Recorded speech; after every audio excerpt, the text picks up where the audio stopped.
There's no reward in truth or transparency.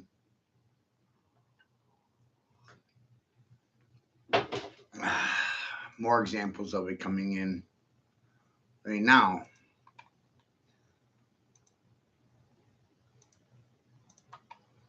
We don't reward good behavior, we criminalize it.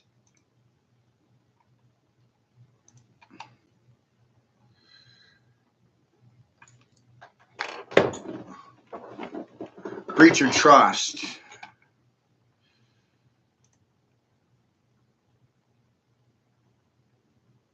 Any act done by a trustee contrary to the terms of his trust or in excess of his authority and to the detriment of the trust, or the wrongful omission by a trustee of any act required of him, but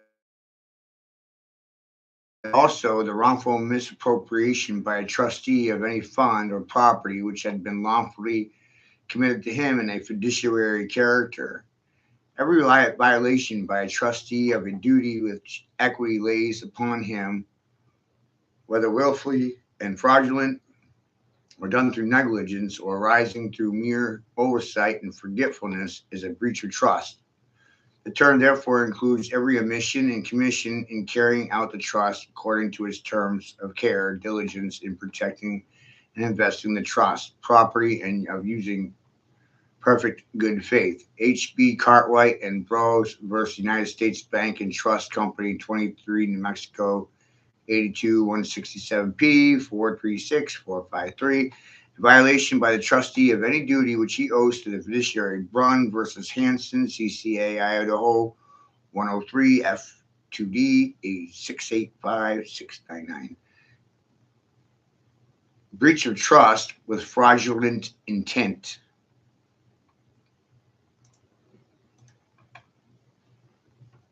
That's exactly what you're witnessing here. The Democrats are clearly breaching the trust. They have great intentions of frauding the Democrats billions of dollars. It's amazing. For victims of Maine's deadliest shooting wound up somehow in the bank accounts of 29 nonprofits with no connection to the shooting. $0.9 million was diverted away from the victims into 29 different. That's just one state. When you go state to state, Democrats are hell-bent on destroying every state singularly. Holy shit. The Republicans, my gosh, you give the illusion like you give a fuck, but you don't. Because if you did, the shit would have never happened. Shit's wild. Nonprofits, at least 9 of them, focused on helping immigrants who were nowhere near the massacre.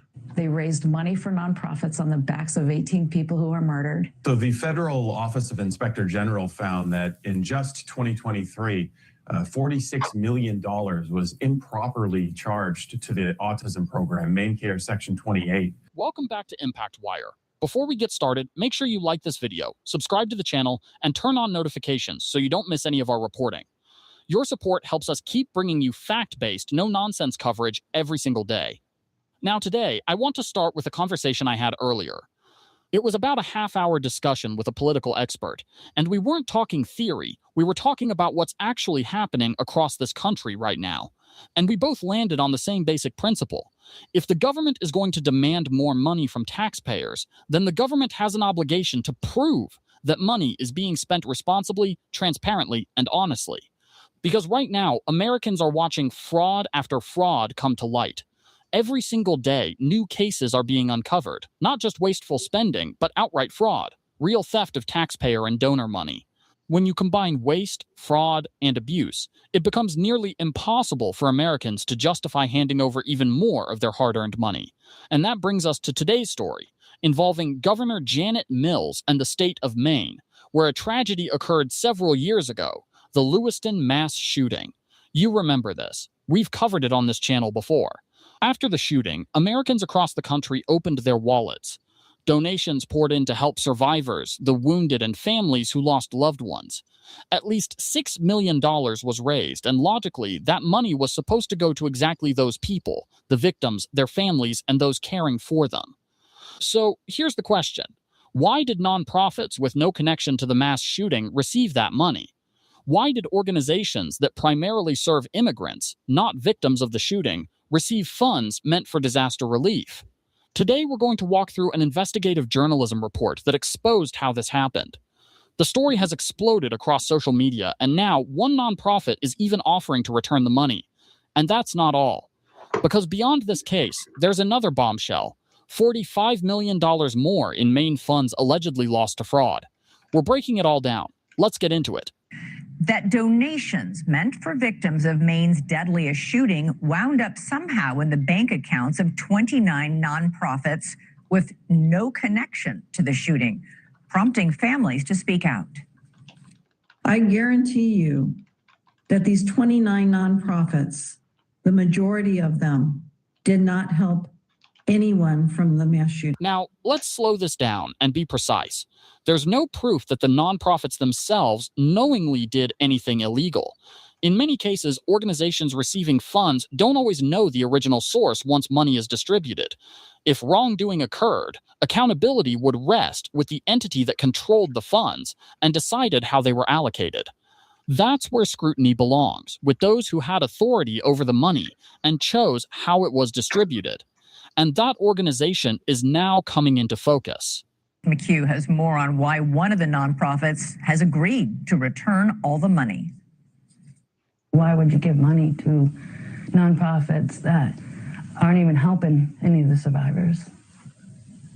It just doesn't make sense. In the wake of Maine's worst shooting with 18 lives lost, Americans stepped in and donated $6.6 million. $0.9 million was diverted away from the victims into 29 different nonprofits. At least 9 of them focused on helping immigrants who were nowhere near the massacre.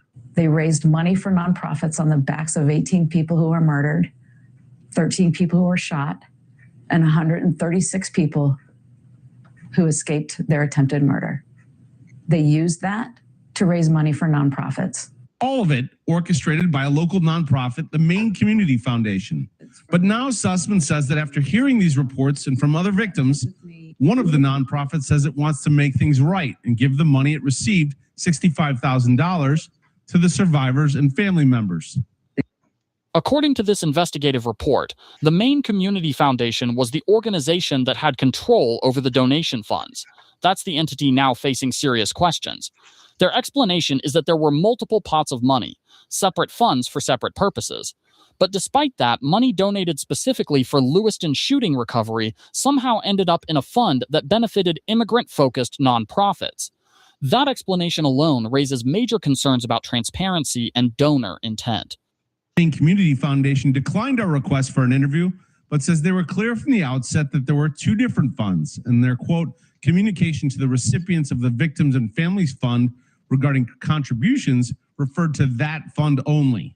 Anita Bush, founder of Victims First, an organization dedicated to providing assistance to survivors and families of mass casualty crimes, says this: when nonprofits accept donations collected after a mass shooting, those nonprofits should be assisting victims and survivors of that shooting. The leader of one nonprofit had a change of conscience. We pray others do as well. The Maine Community Foundation has a chance to do the right thing here to ask if other nonprofits will do the same. Now, here's where this story takes another turn. One nonprofit that received money is now offering to give it back. On the surface, they want to remain anonymous. While they may have their reasons, anonymity does not inspire public confidence. Even more telling, they don't want to return the money to the Maine Community Foundation. Instead, they want to give it directly to the victims. That decision suggests a lack of trust in how the foundation handled the funds in the first place. Now, this nonprofit that is giving the money to the victims, they asked not to be named. We asked the Maine Community Foundation if they wanted to respond. They said they had not been aware that a nonprofit had made this decision, which tells me, Elizabeth, that this nonprofit is not going through the Maine Community Foundation to return these monies. And as troubling as that is, it's only part of the story. Beyond the roughly $1.9 million meant for Lewiston victims, reports now point to $45 million in additional Maine funds that appear to have vanished. Multiple schemes, multiple reports, multiple investigations, money that seems to have evaporated, leaving taxpayers and donors demanding answers. To discuss this investigation is Steve Robinson, editor-in-chief of the Maine Wire. Good morning to you, sir. Great to have you on. Thanks for having me. Let's start with the federal audit into the Autism Care, which is under the state's largest welfare program called Maine Care. What did investigators uncover? So the Federal Office of Inspector General found that in just 2023, $46 million was improperly charged to the autism program, Maine Care Section 28. This is a program that's split between the federal government and the state government. And what the federal investigators found was that there simply wasn't a justification for millions of dollars in charges to the federal government. And now they're looking to claw back as much as 25 million of that funding.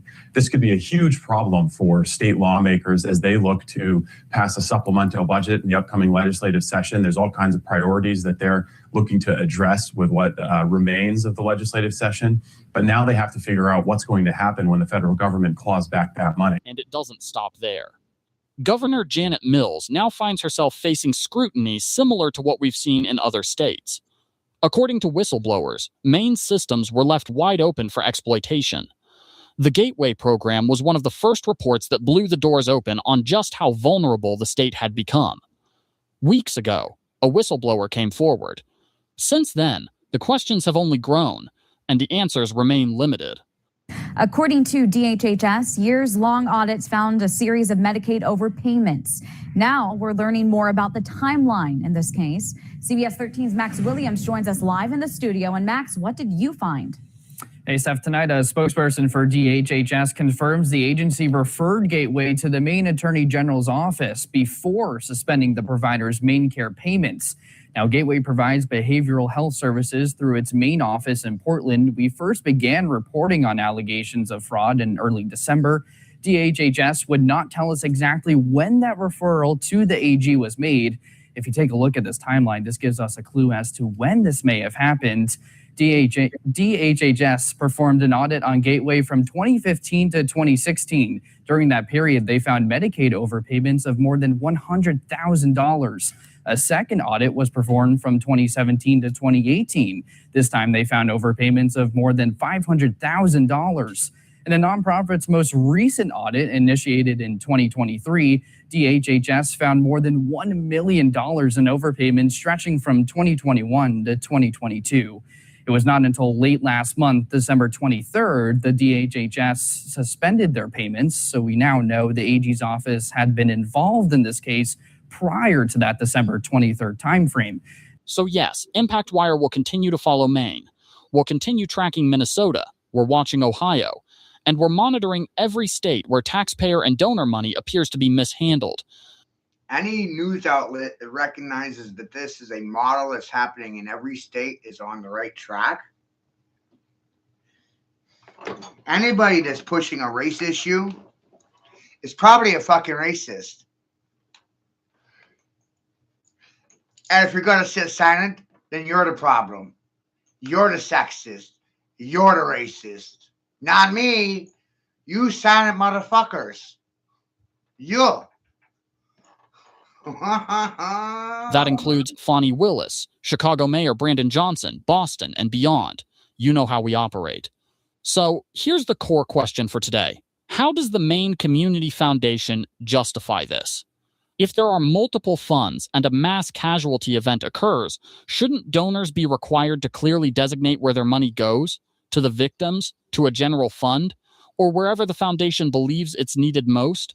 That choice matters. And ethically, donors deserve transparency, especially when donations surge because of tragedy. Let me know what you think. Drop your comments below. Before you go, share this video, email, text, WhatsApp, Facebook, Instagram, wherever you can.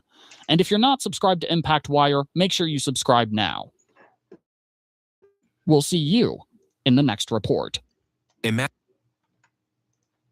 shit's goddamn amazing. You got these boomers on there, just Trump, Trump, Trump, Trump, Trump, Trump, Trump. I didn't say he wasn't part of the problem.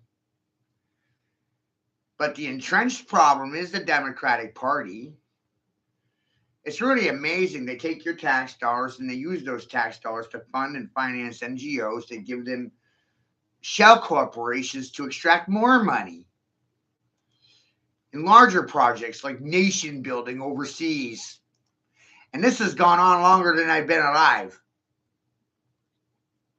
Yeah? I have no respect for boomers that ain't going to open their goddamn mouth. For 5 years, I said COVID mask caused cancer. 5 years, the boomers didn't say a fucking thing. And now you got all kinds of people fucking cancer ridden. You don't want to mention it had to do with the COVID masks, right, doctor? The amazing thing about these boomer fucktards, they're only capable of blaming the children, the fucking children. You want to know why they blame the children? Because they're fucking the children. Yeah. Right? Pedophiles and child rapists fucking the children out of their future. Where's the boomers? Fuck. Out to fucking lunch. They missed that one, didn't they? I don't know why he's so angry. Right? You want to protect women and girls, then fully fund health care for women and girls, and fully fund domestic violence shelters, and fully fund sexual assault service if you really want to protect women and girls. But I worry about the future of our country and the fate of our democracy. House lawmakers voted to censure Libby following her social media post involving a transgender high school athlete. As a result, FECTO barred Libby from voting or speaking on the House floor unless she apologized. You're going to see how Maine undemocratically tried to silence a representative who was speaking up for girls. Okay. And we're back, y'all. Thank you for watching today. Go ahead and hit that like button, my people. You know that it helps us out a ton. And of course, it helps you because it helps us keep bringing you these stories every day. Now, y'all, today we're going to be talking about your girl, the governoress of Maine, Janet Mills. She had her State of the State speech last night, y'all. And as can be predicted, there was a lot of acrimony and a lot of controversy during her State of the State speech. During various different moments, y'all, Republicans got up and walked out. They started to shout her down, y'all. You can see the true division that there is not only in Maine, but also in the country as a whole, we could say, all encapsulated in this one State of the State speech. Now, what I'm going to show y'all today here, I'm just going to give you a brief preview of what's coming up in this video. We're going to show you when the Republicans walked out as your girl was speaking about protecting women and girls, y'all. Now, in between the two clips from her State of the State speech, I'm going to show you what the Maine government did to Representative Libby last year when she tried to protect girls from boys in girls' sports, y'all. So you're going to see Governor Mills on her high horse. Her horse is quite high, y'all. Let's be honest. She's way up there on her high horse. You're going to see her talking about girls, protecting women and girls. And then in the second Mills clip, you're going to see her talking about how she's afraid for her democracy. But sandwiched in between those two clips, protecting women and girls and fear for the democracy, you're going to see how Maine undemocratically tried to silence a representative who was speaking up for girls. Okay.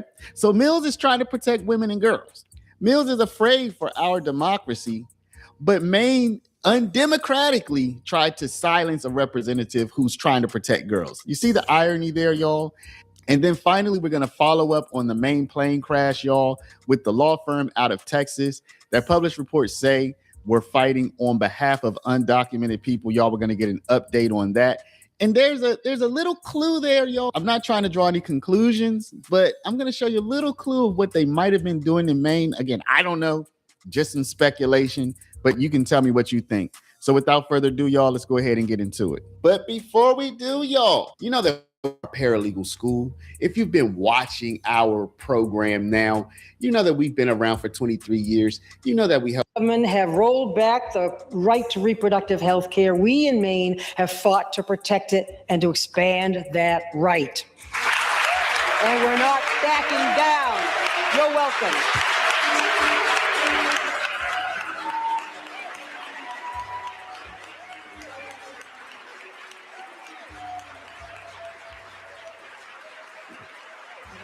Hello, my name is Adam Ferrari, the Chief Executive Officer of Phoenix. So wait a minute. Let me get this right now. Representative Libby was banned from the House of Democrats in regards to her concerns for women and girls' rights and this whole women and men's sports. And it's disturbing. Energy. Why did she get banned? Well, I think Governor Mills was just saving these issues for election year. I look forward to you joining.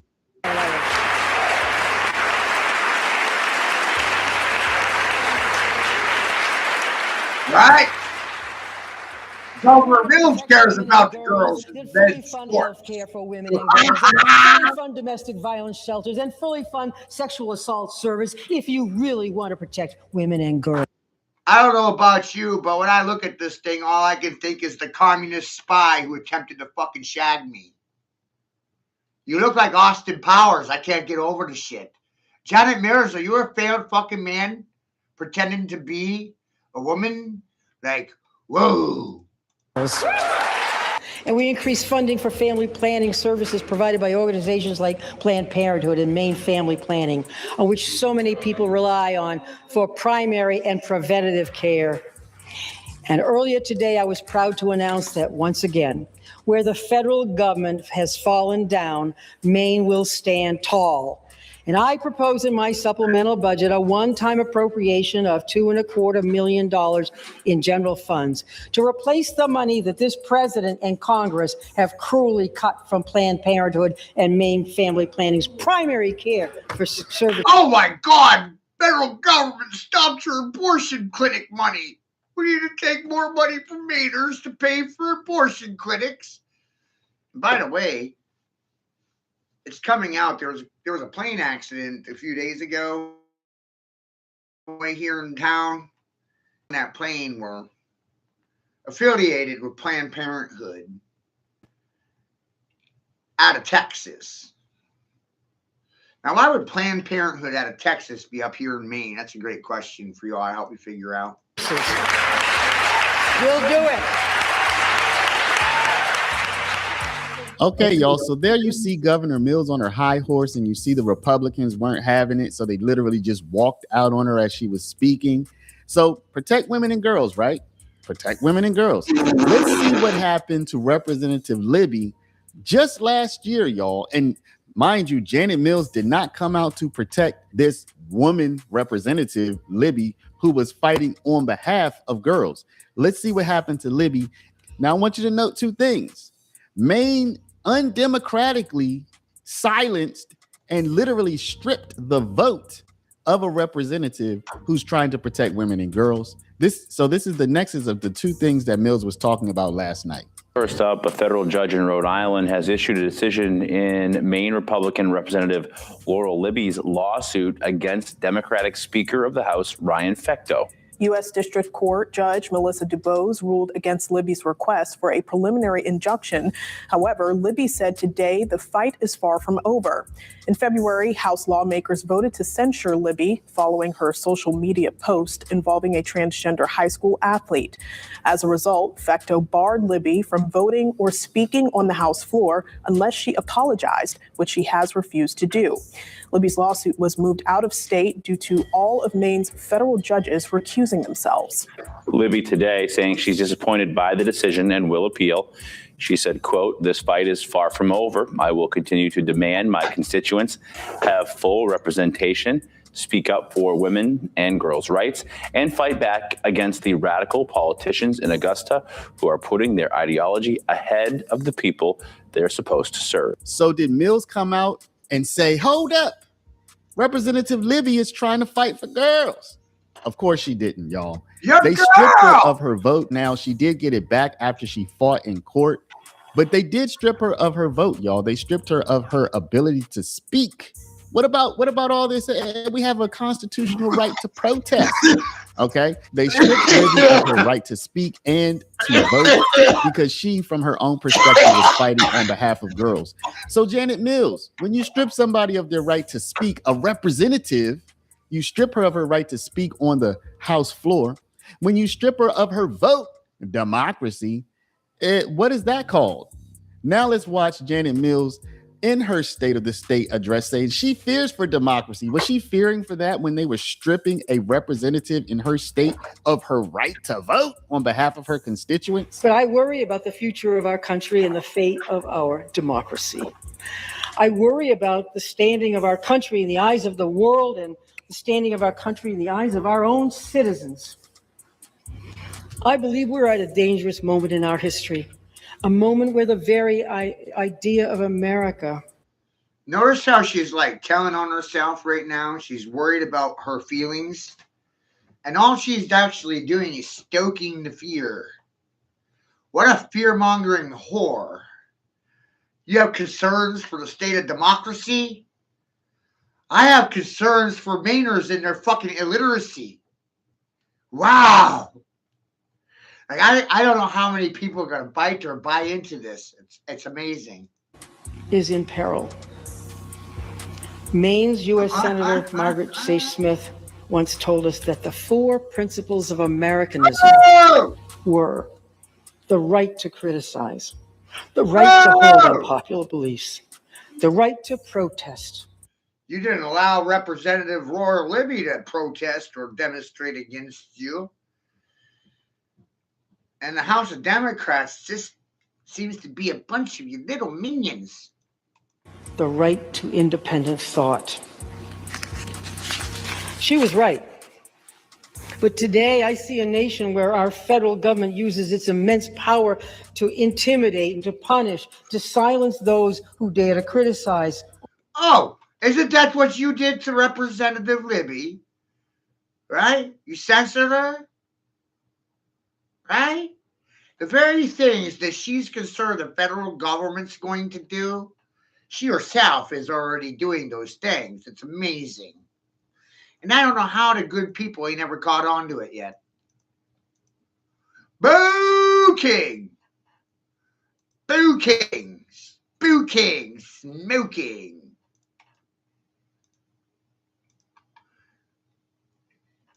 And when I watched the performance piece the other day, the State of the State address, and the House Democrats referred to her as Your Excellency. Isn't that a title for royalty, like a king? Does Janet Mills think she's the king of Maine? Like, whoa, you're not the king. You're the communist spy who attempted to shag me. Or question it. A federal government that has deployed masked law enforcement onto the streets of America, including here in Maine, stoking fear in our communities and killing American citizens in Minnesota and arresting people not on public safety grounds, but based on quotas, on skin color, on accents and religion and ethnic origin. A federal government that outright ignores the constitutional rights that are guaranteed to all of us, that undermines the rule of law and even attacks the courts who uphold it. And for those who may be unconcerned by the federal government's abuses of today affecting our state, I only ask you to consider this. What happens when the federal government finds you to be the problem tomorrow? This isn't partisan. This isn't about whether you're a Democrat or a Republican or an independent. This is not about whether you live in a blue state, a red state, a purple state, a city, a suburb, a farm, or a small rural town. It is about Margaret Chase Smith's principles of Americanism. It is about the very essence of America and the fundamental tenet that here, power comes from the people. Here, the rule of law reigns. Here, everyone is treated equally under the law, and here we have no king.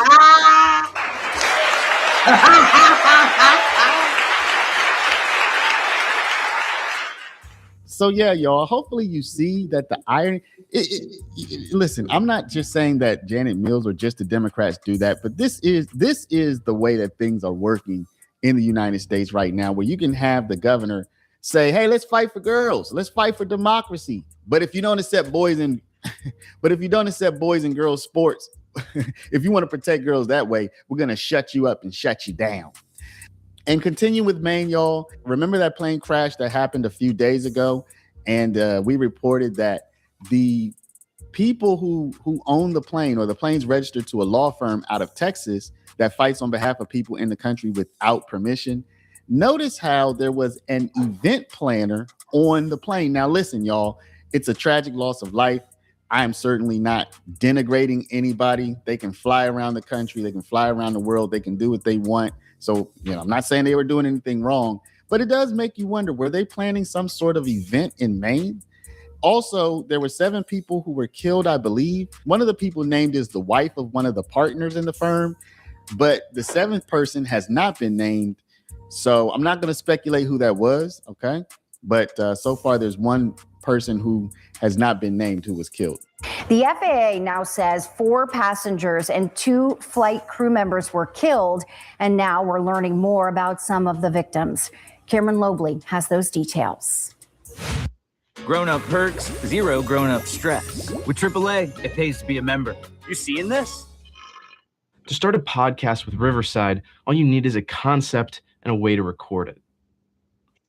Many questions still lingering after Sunday night's deadly plane crash here at the Bangor International Airport. The investigation continuing today. The state's second largest airport remaining closed today as NTSB officials try to work out what caused a private jet to crash and invert as it was taking off. The now wrecked and snow-covered plane still visible from the runway this morning. Bangor police saying 6 people were on the plane's flight manifest and that none survived. 2 victims have since been identified by their families: Shauna Collins, a Houston-based event planner, and Jacob Hosmer, the jet's pilot. Hosmer's cousin speaking with ABC News, telling them his relative is in heaven now with Jesus. Collins' daughter also talking with ABC, saying she had talked with her mother before the flight and that Collins was excited about her upcoming business trip to Europe. As of this morning, federal and state officials have not identified the other victims. We do know the plane was being utilized by Houston-based law firm Arnold & Itkin. The firm has not yet provided a statement on the crash. Flights to and from Bangor have since been canceled. Airport officials say that's going to carry through to Wednesday. In Bangor, I'm Cameron Lobley for Maine's Total Coverage. So yeah, y'all, the irony is not lost on me that in her own state, she was silent when her state was silencing a representative and stripping her of her vote when she was attempting from her own perspective, y'all, to fight for girls. So you strip democracy when someone's trying to fight for girls, right? But that's because it's, we have to, you see what I mean? So anyway, y'all, I'm just pointing this stuff out because, hey, if I don't do it, perhaps no. You don't do it, according nobody to this else will. commentary, is the main. Yeah, right. So there are 2 separate but related entities in this story about alleged Medicaid fraud. The first is that LLC, Gateway Community Services, and the other is a nonprofit, Gateway Community Services Maine. The LLC is the one under investigation for possible fraud. The nonprofit is also under investigation. That is by the U.S. House Oversight Committee. This particular location and Gateway Community Services, it's a Somali Democrat Medicaid fraud because this is an organization with elaborate and extensive ties to the Maine Democratic Party, including Governor Janet Mills and her administration. And we're back, y'all. Thank you for watching today. Go ahead and hit that like button, my people. You know that it helps us out a ton. And of course, it helps you because it helps us keep bringing you these stories every day. Now, y'all, today's video, I need you to really focus in. I need you to pay attention because this is going to get a little bit convoluted. It's going to be a little deep, but it's really, this is where the nexus of the NGOs, the fraud money, and the politicians all come together so that you start getting a clearer idea of the allegations that are being made, that the NGOs, the non-governmental organizations, also some of these daycare centers, also some of these medical providers, that some of this money is going out of the country, that some of this money is just going to people buying luxury goods, and that some of this money is being circled back around to politicians for their campaigns, etc., y'all. And today there are allegations that your girl, Janet Mills of Maine, the governoress of Maine, that she has participated in the fraud, essentially, okay? That she has either participated directly or that she's participated indirectly and benefited from the fraud that has occurred in her state, or the alleged fraud that has occurred in her state. And so what we're gonna do is we're gonna break it down using different news reports today. It's a little bit convoluted, as I've said, but we're going to do our best to break it down so you can see how these things work. And it's probably going to knock your socks off because you're going to say, wow, I didn't know people could be so corrupt. You're going to say, wow, I didn't know people would go to these extents. But hey, it is what it is, and we have to learn from it. So without further ado, y'all, let's go ahead and jump into it. But before we do, y'all, you know that we are a paralegal school. If you've been watching our program, closer look at Maine businesses. The agency shared these photos on X, reminding employers that hiring unauthorized workers carries serious penalties and can undermine national security. Auditing companies to check for fraud and whether workers are legally employed. We reached out to authorities asking for an interview, but we have not yet heard back. However, we were able to confirm with a spokesperson for Gateway Community Services, LLC, that its Lewiston location did get a visit from Homeland Security agents. The spokesperson could not confirm when agents were there, but Homeland posted those photos Tuesday.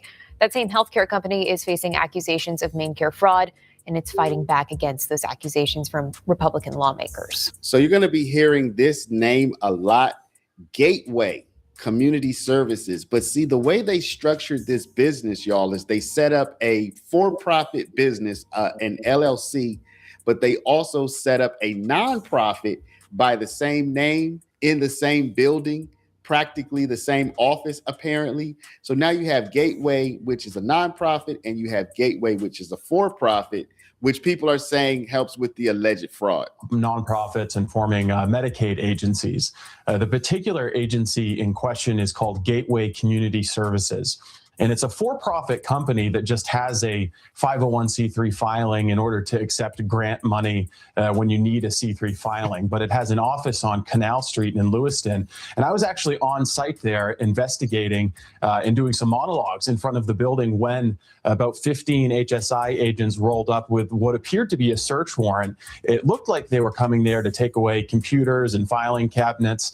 And what's interesting about that building, Guy, is it's kind of a nexus for a host of migrant-run NGOs. There's the Maine Immigrant Right Coalition there, Generational Nor, a bunch of home health care agencies that also bill Medicaid, or as we call it in Maine, MaineCare. So this is a building that serves as kind of a catch-all space for tons of migrant organizations. So the allegation here is that the for-profit business can get certain types of funding, so that money would come in. But other types of funding, let's say grants, might only apply to a nonprofit. So you set up your nonprofit so you can get that money too. And in the middle of all of this, according to this commentator, is the Maine Democratic Party headed by Governoress Janet Mills. So they import the migrants, they get migrant funding, and then they use Gateway to start to distribute that money. And of course, that comes back in the form of votes. It comes back in the form of goodwill from the people, and maybe even like campaign contributions and that sort of thing.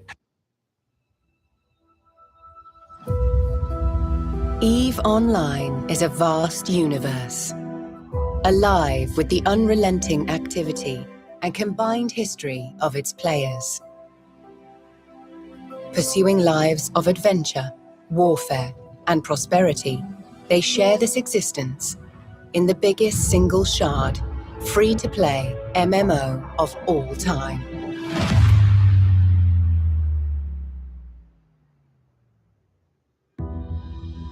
Set 21,000 years in the future, EVE takes place in a distant cluster of over 7,000 star systems known as New Eden. It is a rich and diverse universe featuring densely populated havens of relative safety governed by 4 great empires. Hostile systems where player alliances make the rules. Even regions of anomalous and unexplored space that hold their own secrets.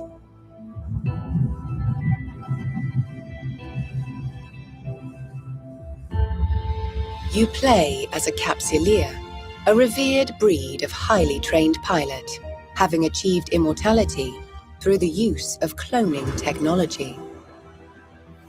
You navigate the universe encased in an armored capsule deep within your ship, where you have complete neural control and function as one.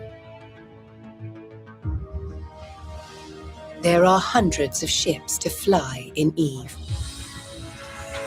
Everything from small, nimble craft and versatile mid-range vessels to formidable warships and colossal freighters. Each has advantages and suited roles, but all are completely customizable as you decide how to equip and arm them.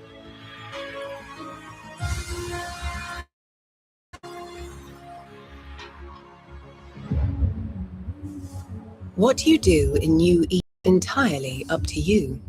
EVE's immense sandbox gives you the opportunity to choose between multiple professions and activities. The key to this unique customization of your playstyle is skill training. This is a passive process, and it continues whether you are in or out of game. As a new player, you can focus on one specific area in order to quickly reach the same level of specialization as a veteran. So be adventurous and explore new avenues of development for your character, as you can always change role and reinvent yourself if desired.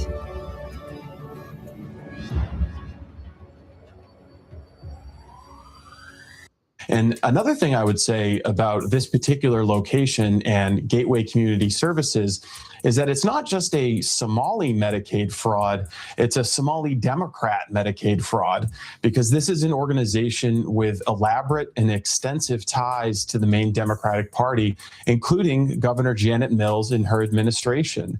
There are 2 Democratic lawmakers, Representative Yusuf and Representative Decca DeLocke, who have both, they're state lawmakers, members of the Democratic Party, and Janet Mills, when she was forming the Office of New Americans as a migrant resettlement agency for the state of Maine, picked a woman named Eklis Ahmed, who is a former employee of Gateway Community Services. And furthermore, Gateway received many no-bid contracts from the Mills administration for the purposes of doing community health outreach work, which involved registering migrants to vote in the 2022 election. So this is not just any run-of-the-mill organization that was fraudulently billing Medicaid, allegedly. It's one that was very, very well tied and connected to the main Democratic Party and remains tied to the Democratic Party.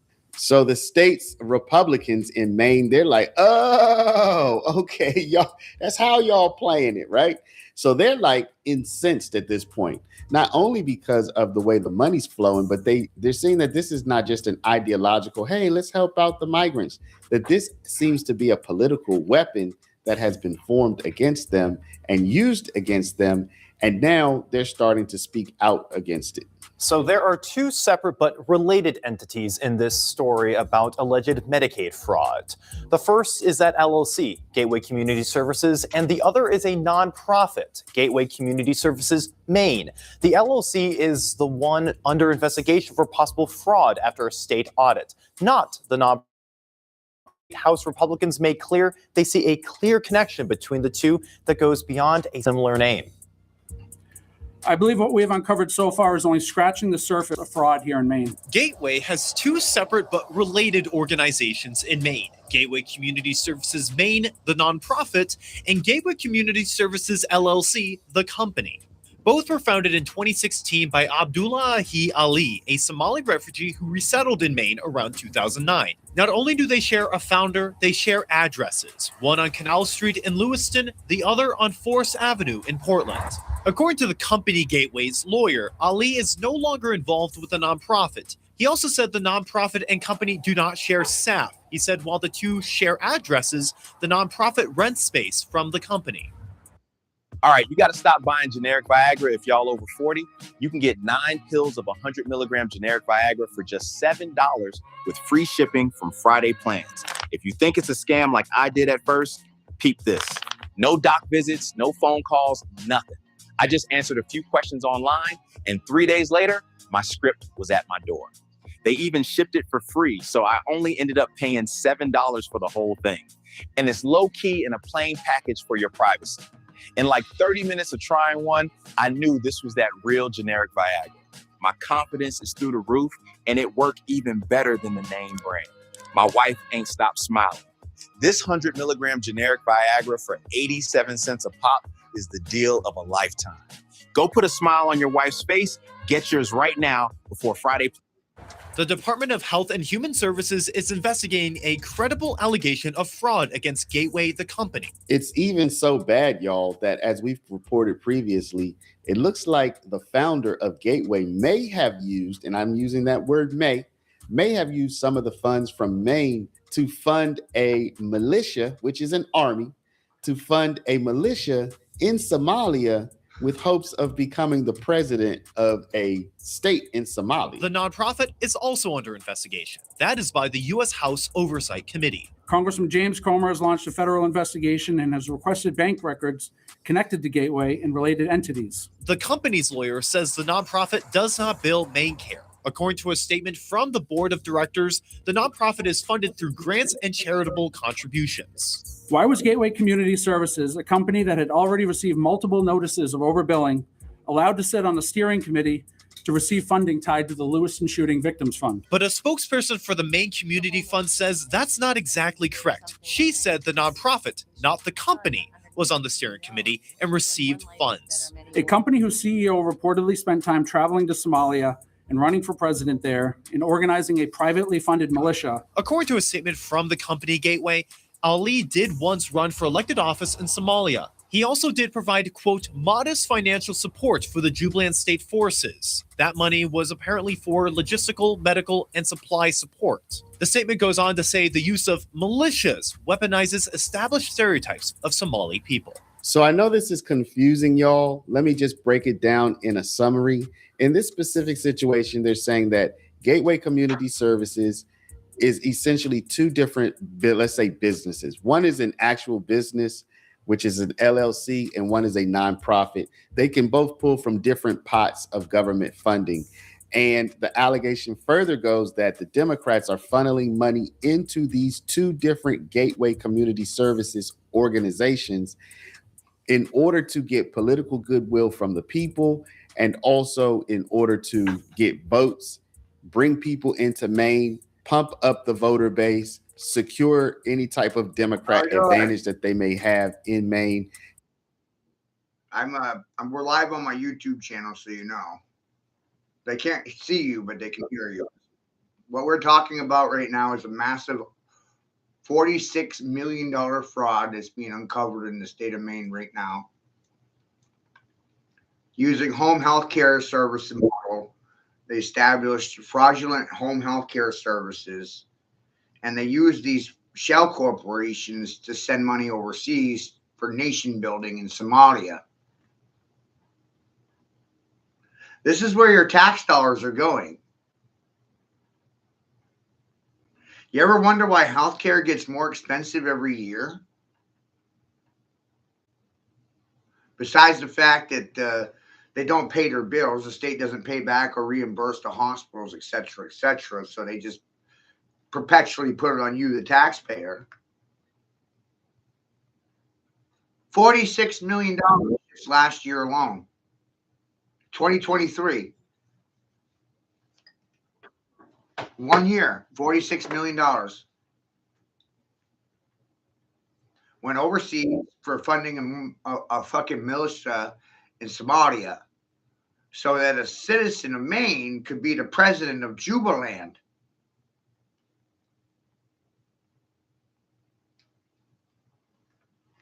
You can't make this shit up. It's fucking amazing.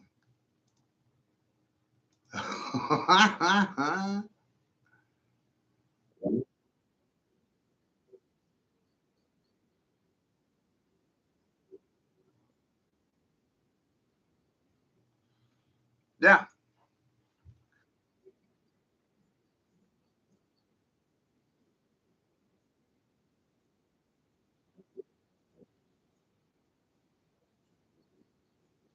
No.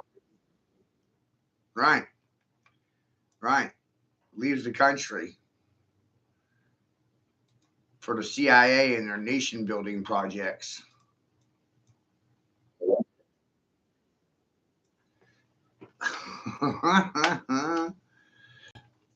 Smart founders know something most people miss. Your domain name. The Lewiston police searching a Somali-owned business on Lisbon Street. We're told the search at the Little Mogadishu. Hi, Deva.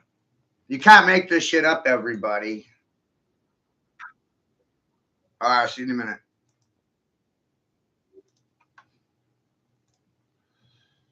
Hi, Deva. We're going over current events in the state of Maine. It's fucking hilarious. Mainers are finding out that $46 million in their healthcare budget was sent overseas for nation building in Somalia. That's part of what Rand Paul was warning you about, oh, I don't know, 20 years ago. Frivolous spending and mismanagement of public funds. Sexist, racist!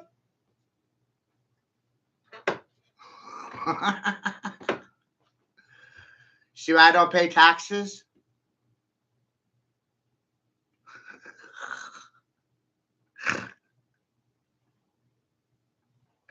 It's amazing. We're going to get into more of it here in just a second, but I want to thank Paralegal Institute for their commentary. Steve Robinson of Maine Wire.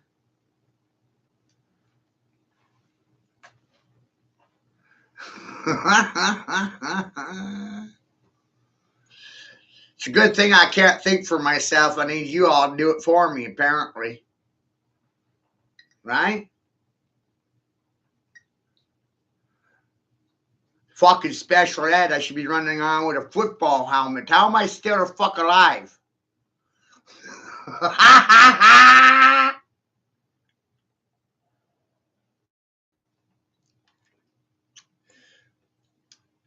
This keeps getting better and better and better. And Democrats won't defend any of this shit, too. That's the amazing part. They don't want to discuss it with me when it's all right there. It's national news now. Store is part of a lengthy fraud investigation. A possible fraud within the Lewiston Shooting Fund, as we learned that nearly $2 million went to 29 different nonprofits. That money was supposed to go directly to them. And get this, some of those nonprofits only serve the immigrant community, like Gateway Community Services. She has reached out to Governor Janet Mills, as have I, multiple. And Gateway Community Services, the founder of it, just happens to be the immigrant citizen from Maine that's running for president of fucking Jubaland on your tax dollars.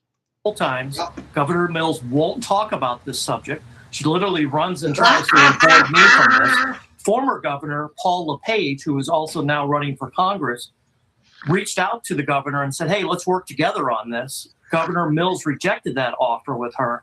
This is a huge cover-up. And we're back, y'all. Thank you for watching today. Go ahead and hit that like button, my people.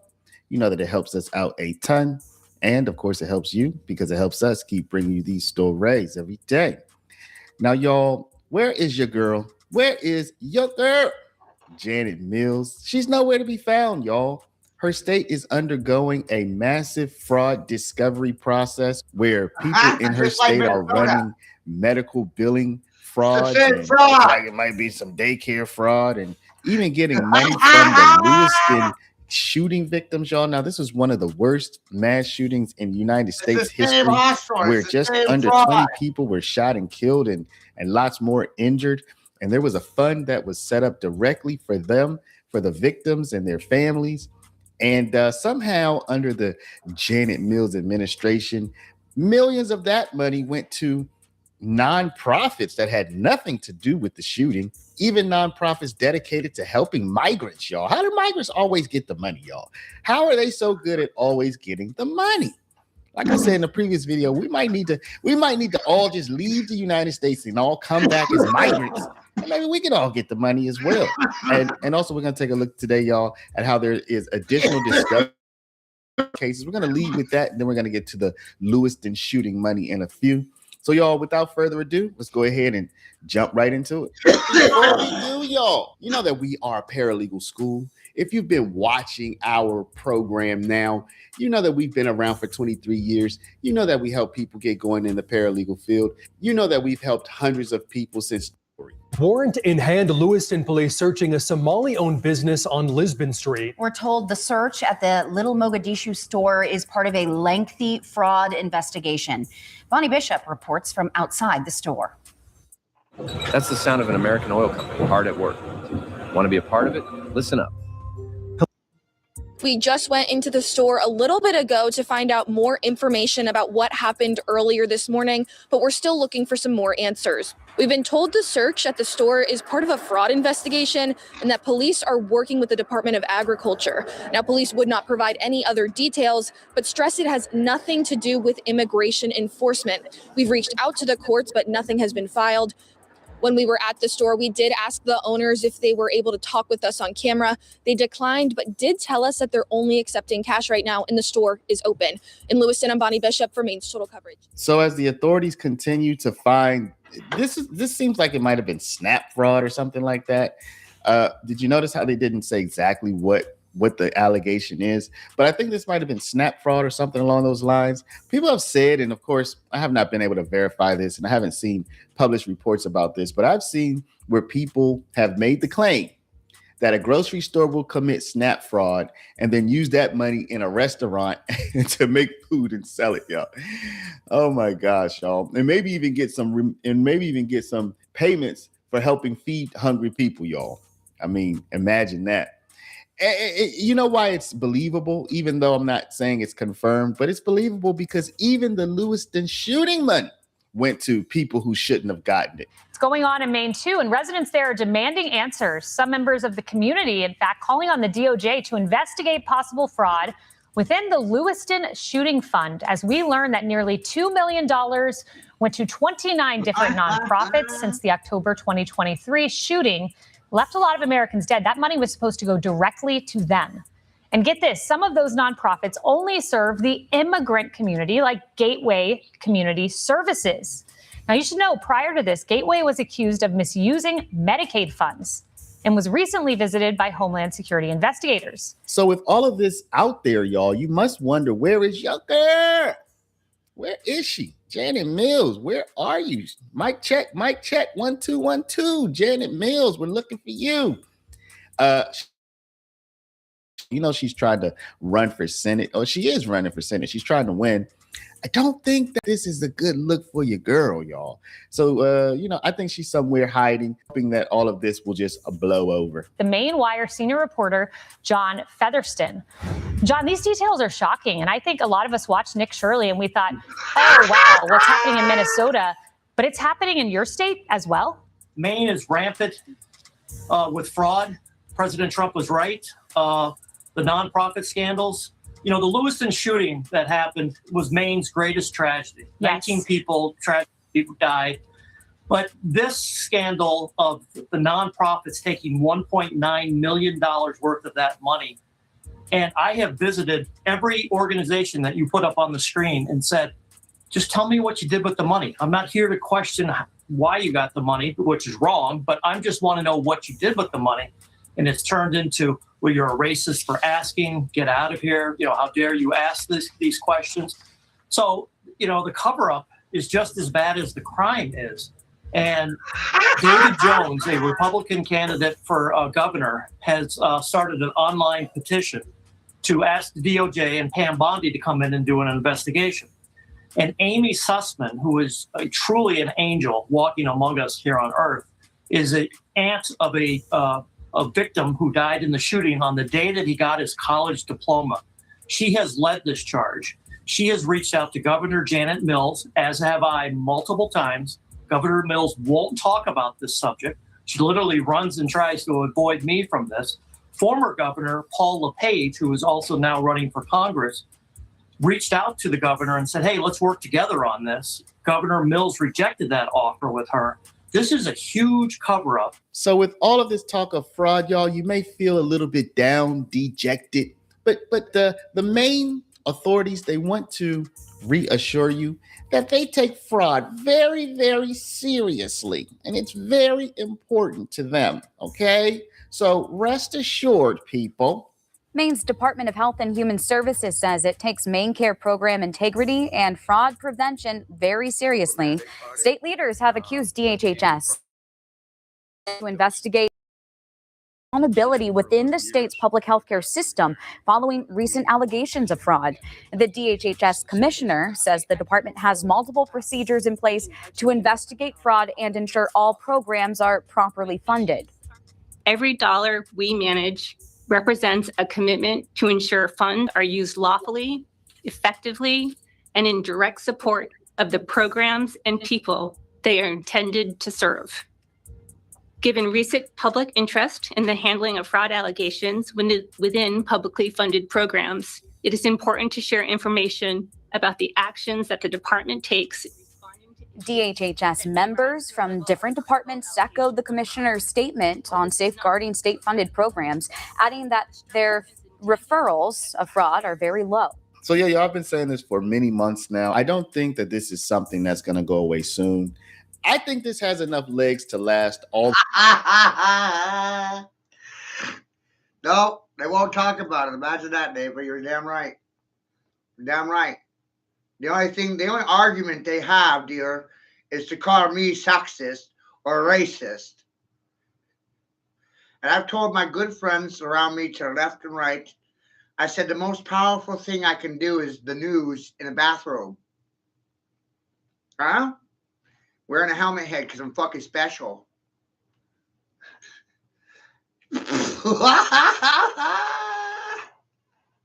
Pippa!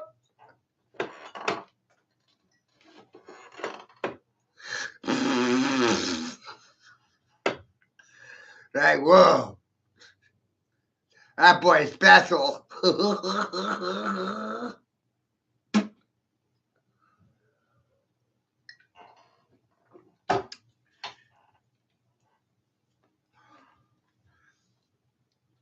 You notice no one said anything about my bathroom? You know? You didn't like my helmet head? No, you don't like my dress code? They didn't say anything about my clothing. All right? It's like being invisible. Can't even be seen or heard.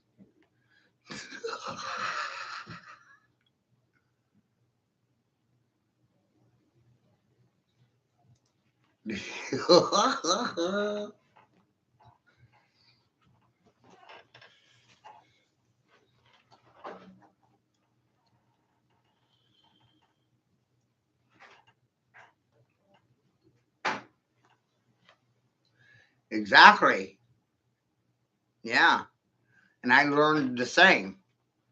I'll do whatever the hell I want to with or without you. That's kind of how a king is, you know? I told my friend the other day, I said, you know, society's like a deck of cards. You got two jokers in it. And those two jokers represent the North and South Pole, the barber pole, riding up or down the pole. Political polling. How's mine doing these days? Sucks, doesn't it? I don't give a shit. Hey? They will have to react to me. That's science. Doesn't matter if it's in a red or a fucking blue fashion for the fascist in you. You might react negative. You might react positive. That's on you. I got nothing to do with me. Still gonna do me, and I'll let you do you. The king moves without the peasant's permission. The fool, the crazy person, doesn't have permission either. What's the difference between the king, Trump, and myself? Everybody's reacting to both of us. But which one do you take more seriously? The one with the most money? Ha ha! And I said it for free. And they ain't gonna argue with it because it's right. That amazing? They don't argue with factual information. They run and goddamn hide from it. The way until November. I really do. I don't think it'll necessarily be a front page story every week until November, because people will eventually get tired and just say, yes, we know there's a lot of fraud. But I do think there will be major stories on a 30 to 60 day basis from now until November, and this will play a role in what happens in November. And in fact, it's already playing a role because the primaries are coming up, and I think it'll play a role in the primaries. So, y'all, why do you think your girl Janet Mills is not out front, taking control, taking charge, saying, I'm the governoress. This is under my watch. We're gonna fix this. Why is she hiding, y'all? What does she have to hide? Do you think she was complicit? Do you think she was in on it? Do you think she benefited? Let me know, y'all. Drop a comment down below in the comment section. But before you do, please stop, hit the share button. Share this video out over email, text message, WhatsApp, Facebook, Snapchat, Instagram, all your favorite social mediums. And of course, if you're not a subscriber, please do subscribe. Thank y'all for watching. Love y'all, and we'll see you back in the next one. At Darling's Auto Mall. And we're back, y'all. Thank you for watching today. Go ahead and hit that like button. The fraud problems in America just got Tonight, worse. News Nation is turning its attention back to Maine, where locals are blowing the whistle on businesses that look, well, let's use the word questionable. The accusations revolve around alleged shell home health care companies that collect overpayments from the government. An audit found Where one have such we heard business, this before? Gateway Community Services, was overpaid by more than $1 million. Wow. Now authorities want to know what's been going on.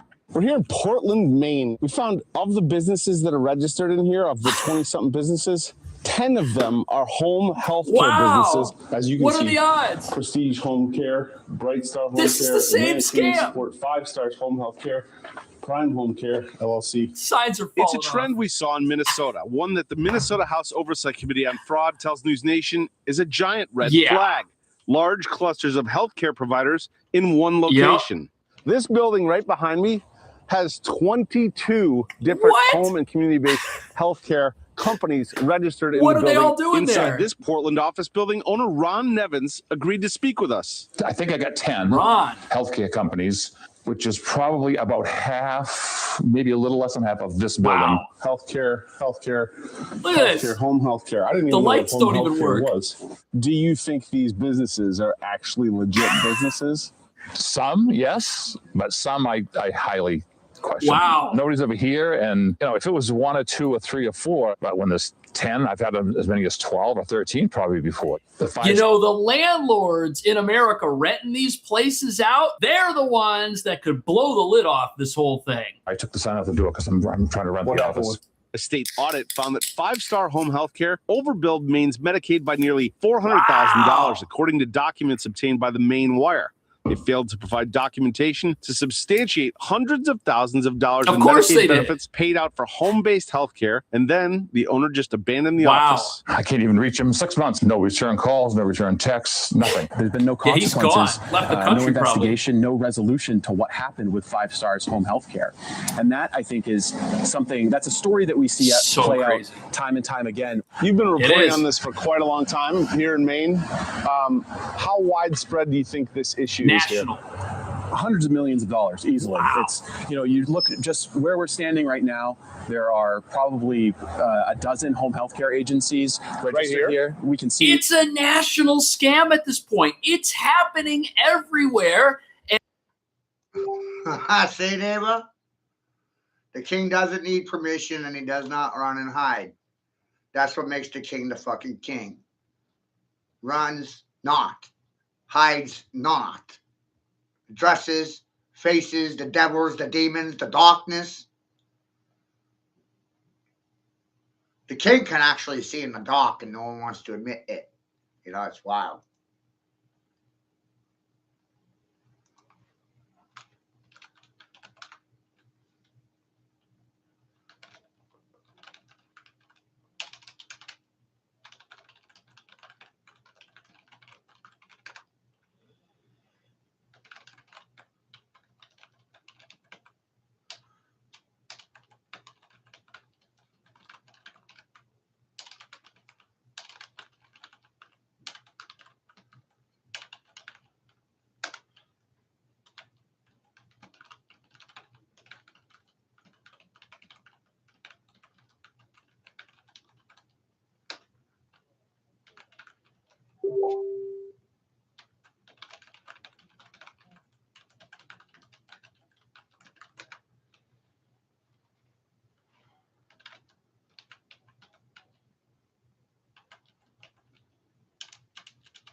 Shit's amazing.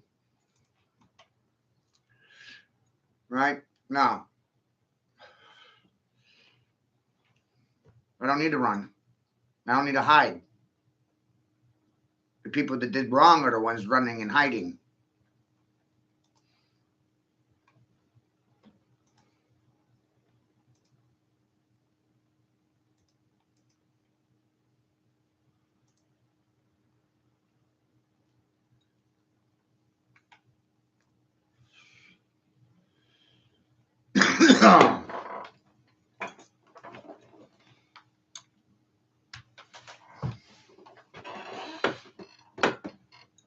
I like this Cash Jordan guy because he's out of Minnesota, so these issues hit close to home for him.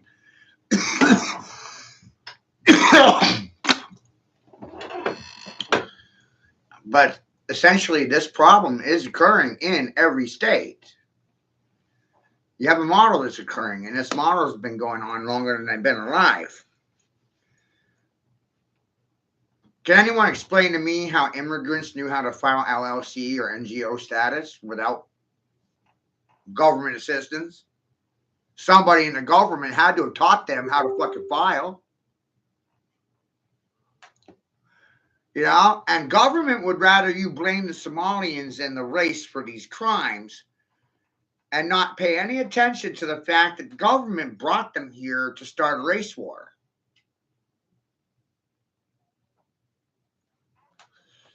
Right.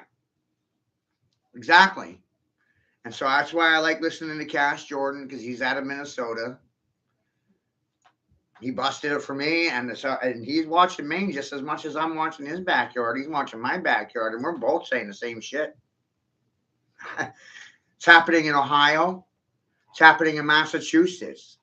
Fraudulent home health care based home-based healthcare services being established in a front office somewhere, and they're just ghost companies. No one actually works there. It's just a front.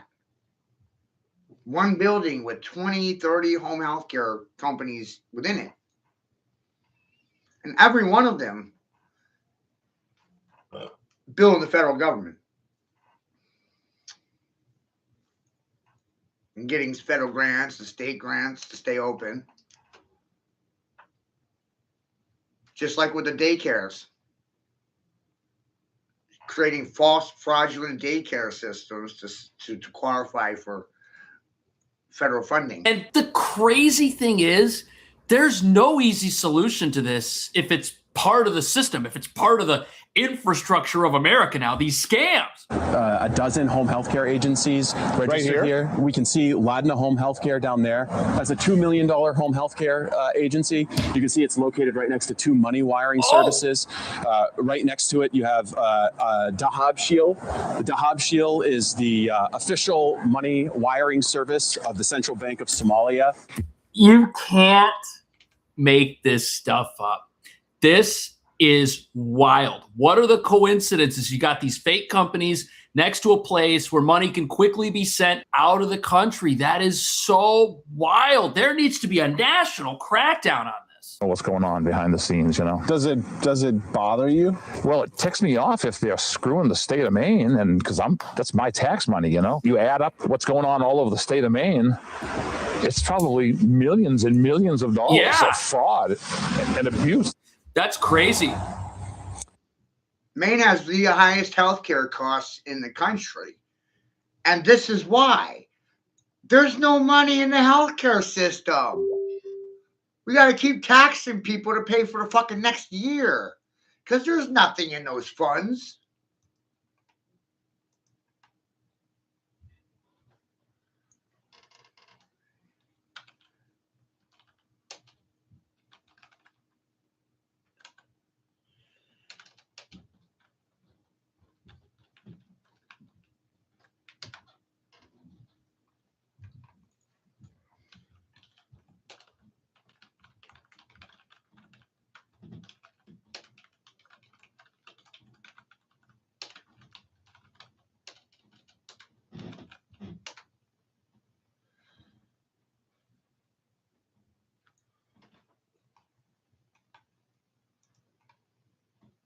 Yeah.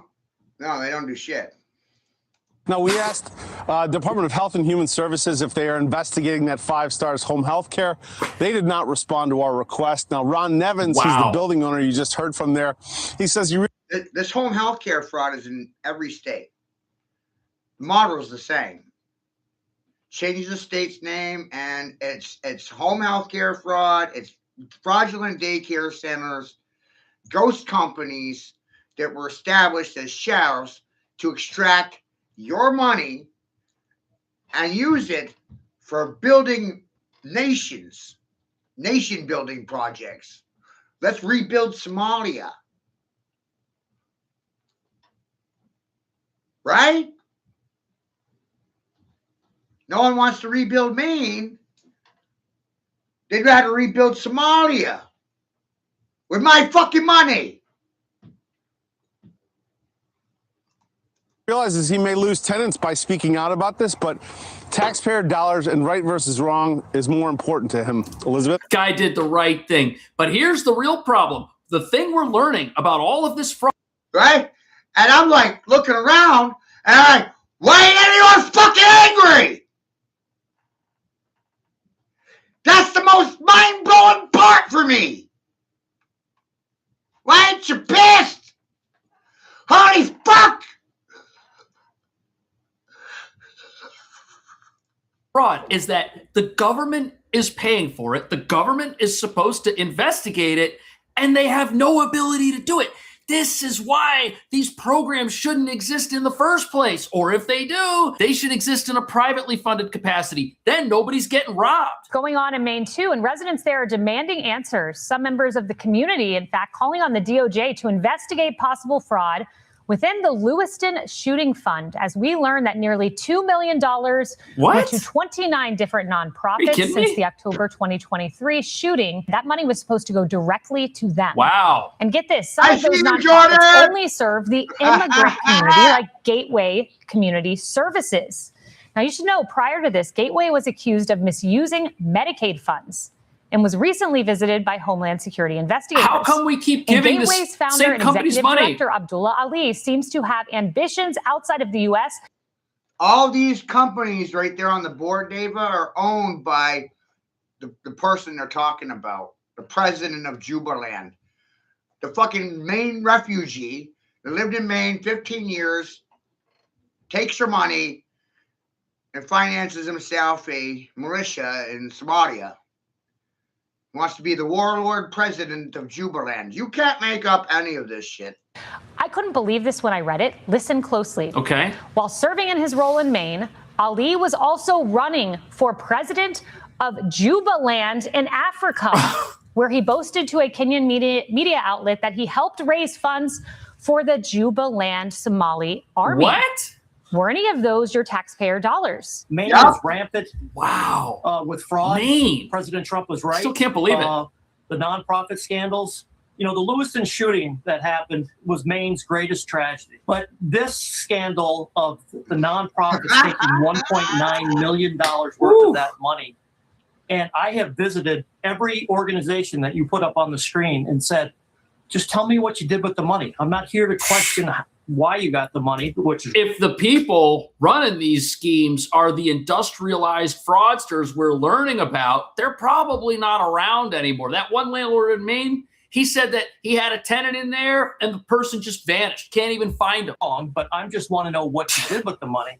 And it's turned into, well, you're a racist for asking, get out of here. You know, how same dare thing you in ask Minnesota. these questions. So, you know, the cover up is just as bad as the crime is. They guilt you into And David Jones, a Republican candidate for governor, has started an online petition to ask the DOJ and Pam Bondi to come in and do an investigation.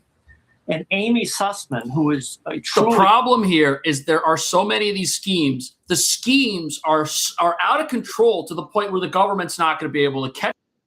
The government's not going to be able to police itself.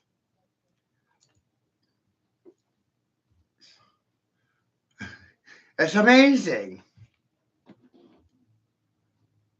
It's like asking a criminal to catch a criminal.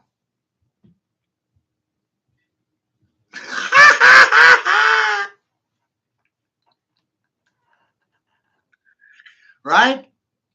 Or expecting a fucking collective of congressmen to police themselves and keep everybody in check, you know?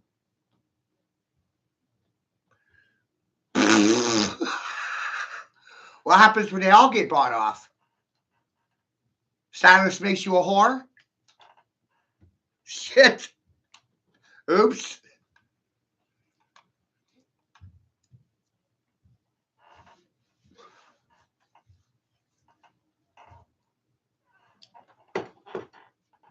Amazing. We're just supposed to hate the Somalians and not recognize that this is systematic fraud. It's been going on longer than I've been alive. Now it's just essentially reached a breaking point.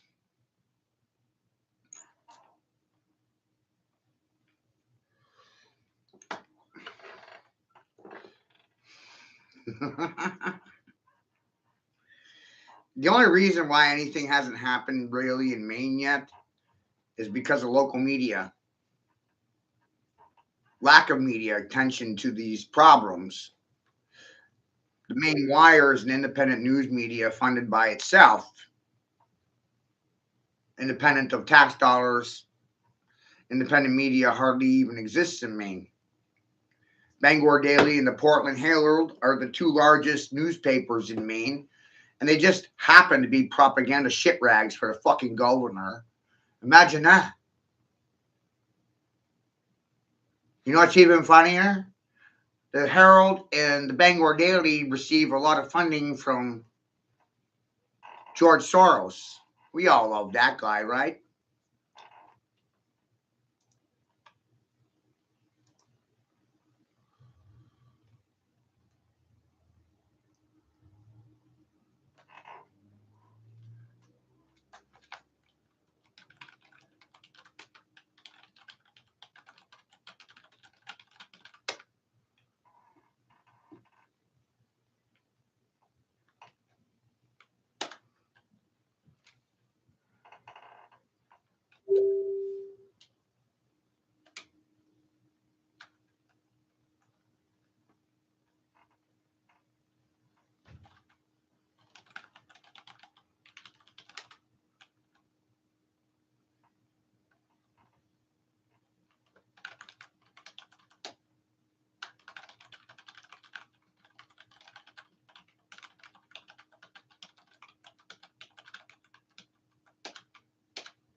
Well, that was the benefit of social media and Facebook was, digital transference of information from person to person, communication sped right up.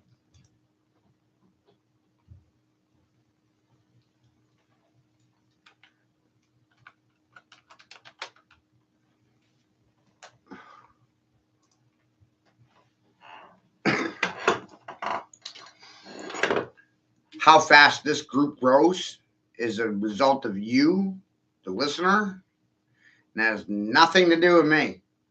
Zero. I know a horse named Ed that wasn't fucking special. And the sons of bitches stuck me in a fucking classroom called Special Ed.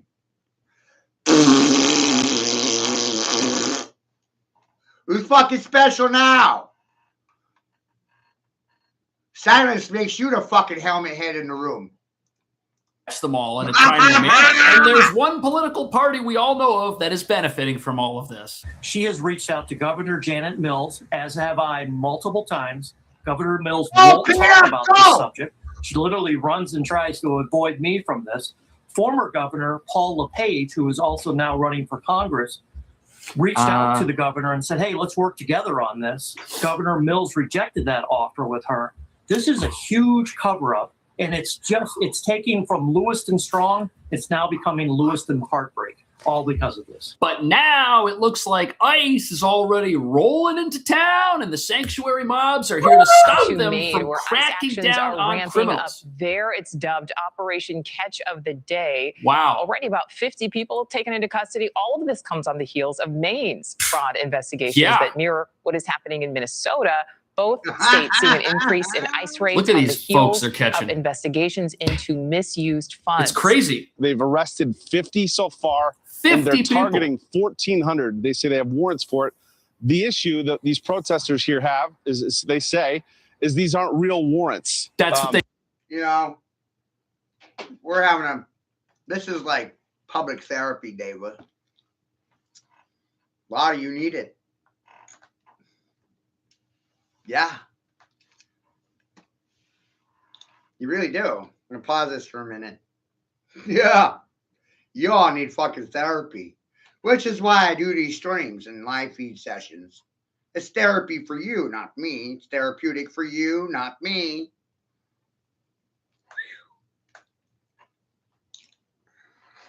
Didn't do a fuck thing for me. No. Didn't do anything for me. Didn't change me at all.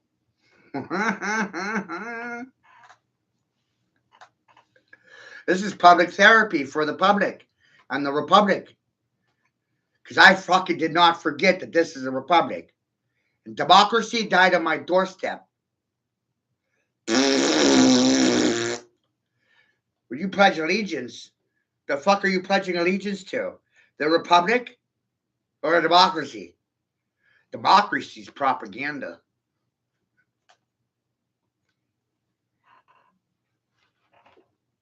Come on, David. This landmass is a republic. The Republic of Rome. America is little Rome.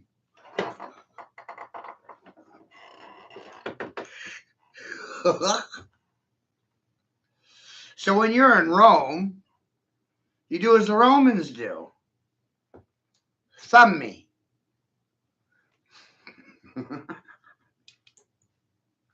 Up, down.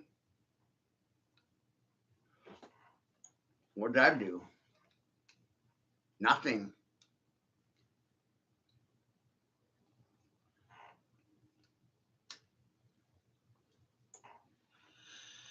Not a thing. What a change. Nothing. I said something, and they responded with fuck all. Nothing. Something, nothing. I said something. These educated motherfuckers had nothing to speak on. Spit on. Nada.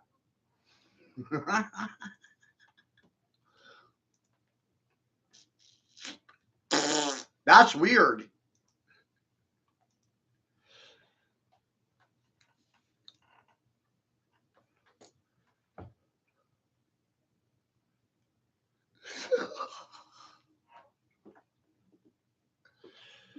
Right? Fucking weird, ain't it? Largest fraud in the history of Maine. The hugest. Biggest. Think bigly or go home.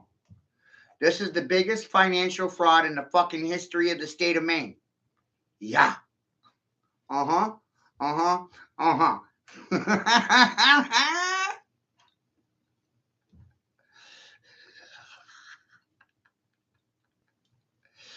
I'm surprised that the smart people couldn't recognize a Ponzi scheme when they fucking saw one. Does that make you a pawn in the fucking scene because you didn't see the Ponzi? Right? It's a pyramid. It's a Ponzi scheme. You like my fucking schematics now? Even this floor operates as a Ponzi scheme. Bet you didn't know that one.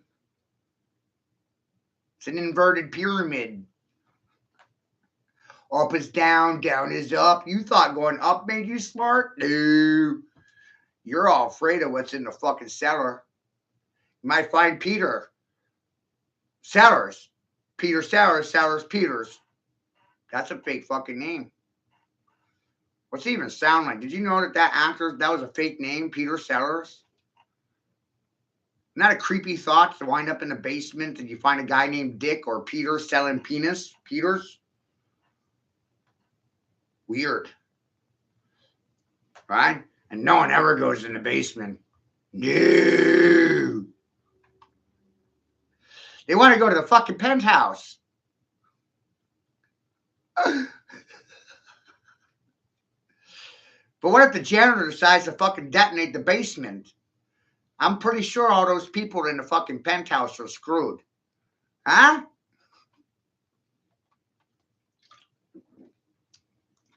They say every ICE time. says they've made 50 arrests. Some of the arrests yesterday. Dominic Ali, a criminal alien from Sudan, convicted for false imprisonment, aggravated assault, obstructing justice, and protective order. Another is Ambressa Berhe. So residents throughout the state of Maine divided on the presence of ICE here. Look, they got the signs. Yesterday in Lewiston, we saw a group demanding that ICE get out of Maine. The mayor of Lewiston, Carl Shaleen, posting on Facebook, fascism is at the door. ICE's terror and intimidation tactics have no place in our American democracy. Yet by sticking up for fraudsters and scammers and people who defraud our country by coming into it illegally, the American democracy is being destroyed. And I'm like, hello. This is where I'd love to debate with Cash. I like his intent. I like where he's at. But somebody's got to tell him. He's been pledging allegiance to a republic since the 5 years of age marker. Right? Hello? America's a republic. And I don't know why you're all confused about that, because you pledged allegiance to one forever. You made an oath about it, remember? You know what's even funnier? I made this video like 5 years ago. It's called Horse and Pony Show. Everybody knows who this is. Horse and Pony Show. That's what I named it 5 years ago. Just taking out the music. It's just some pictures for you. Then we'll go back over to Cash Jordan. Okay? Okay.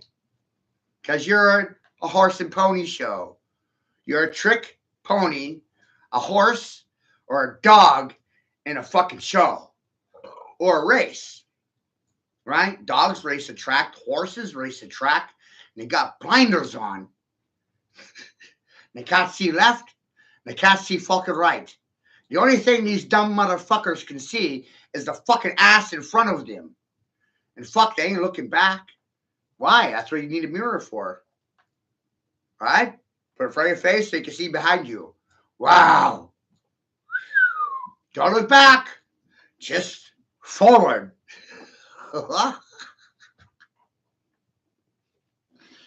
Good horse. Good doggy. Good horse. Right? Horses run that track blind. The blinders on. Dogs stay on the track because they're chasing the bait, right? You ever watch a dog race? All the dogs are chasing after the poor little bunny. The fuck? Free the bunny.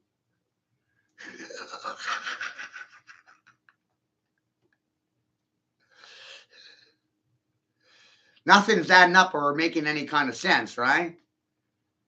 You got to vaccinate the truckers, but not the immigrants coming over the border. Oh, what if they had the COVID? Oh my God. Contamination. Think about it. Right? They're so terrified of COVID. You could vaccinate truckers leaving the country, going to Canada or Mexico, traveling, carrying goods. But you have no way to vaccinate those crazy aliens invading at the northern and southern border. Last thing these political parties are worried about is alien invasion.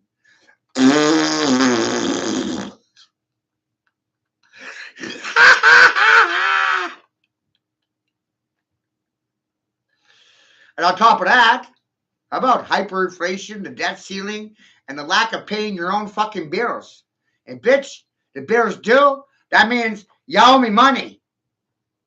Lots of it. Fuck. You owe me the goddamn treasury. I'm taking over. You're all fucking fired. How about that, Dava? They're all goddamn fired. They haven't done anything that would make me want to put them in fucking charge of anything. Hello?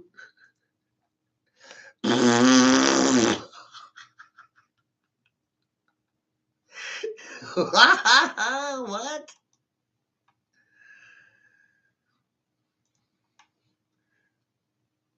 You ever seen a hijacking happen in real time?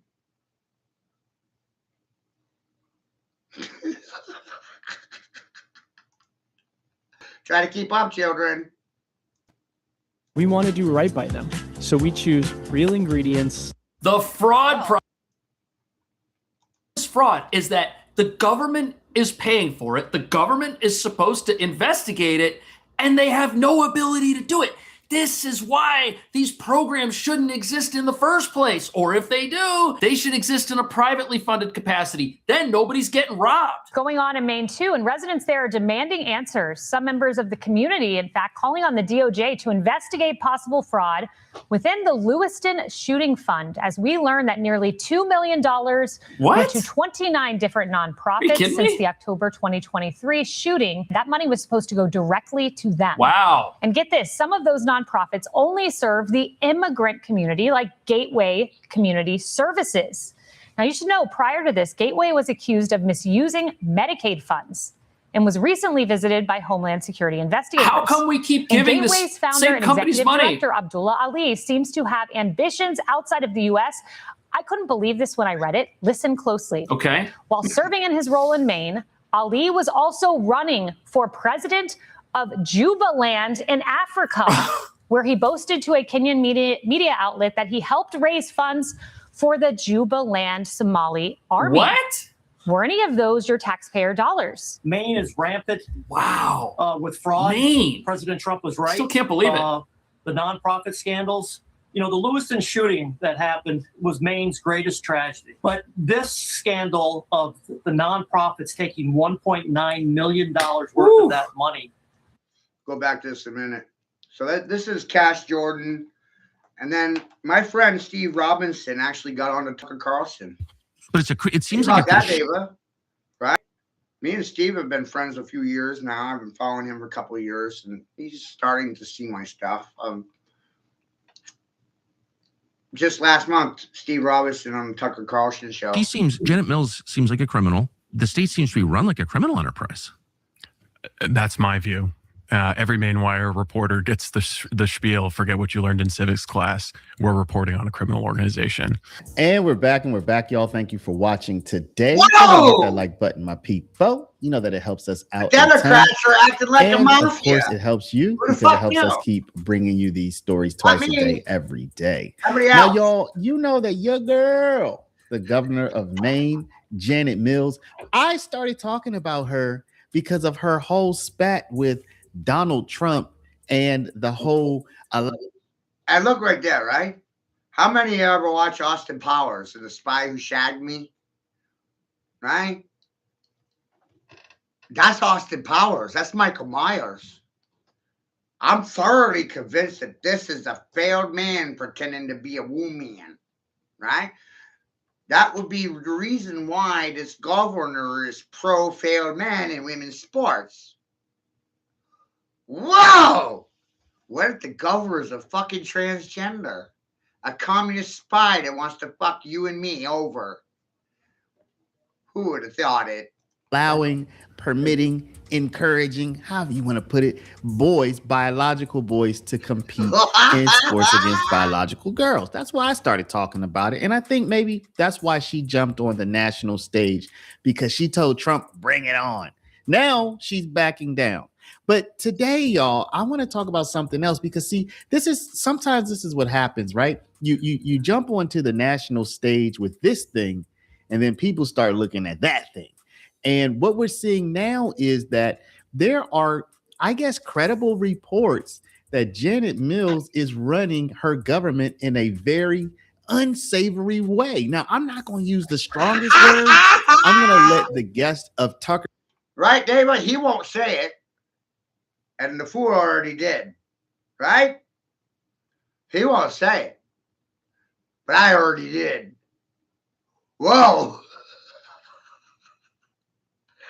I wonder why he won't say it. Right? I wonder why. Why won't you just say it?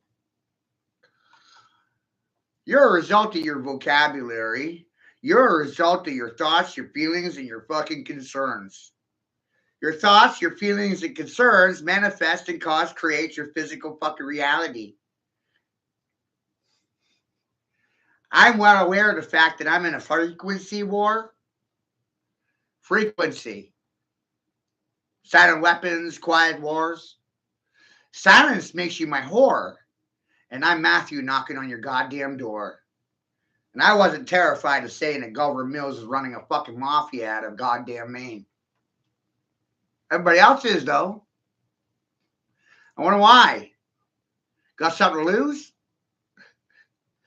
Job, status, station, rank, hierarchy. Get in the fucking water, nigger. Bam! Carlson, I'm going to let his guest fill in the blanks for you, but he's making very serious allegations against your girl. And so we're going to jump right into it. He's making allegations against her. He's making allegations against her brother. He's saying that the state of Maine has a very serious problem with illegal substances and houses and facilities that are manufacturing these substances. And you're also going to see that the state has suffered tremendously with substance abuse. He's absolutely right. He's absolutely right. And the states and people in general, one of the big things that are concerning a lot of you is the Epstein files, right? Trump's relationship with Epstein, blah, blah, blah, right? So I got a question for my fucking neighbors. Why does Susan Collins vote to keep that fucking record sealed? What? Yeah. Why did that female opt to keep disclosure from happening? Said the fucking man in the room. You don't like full disclosure of factual information? You don't want transparency in your fucking leadership? No. Right, Susan Collins? Holy fuck. And loss of life. So, y'all, what we're going to do, we're going to go ahead and hop right into it. And yeah, this is going to be shocking, but the story needs to be told. So let's go ahead and do it. But before we do, y'all, make sure you take care of your... It makes me wonder who the fuck Susan Collins is protecting. Jeffrey Epstein? Trump? Or maybe Susan Collins? Whoa. Imagine that one. What if Susan Collins been to Epstein Island? Illegal drugs, which are just the state under Governor Mills has embraced restorative justice and harm reduction, and the idea that if you stop enforcing laws against drugs and you pass out needles and Narcan, that is going to be good for society. plain objective evidence is that that's been a complete failure.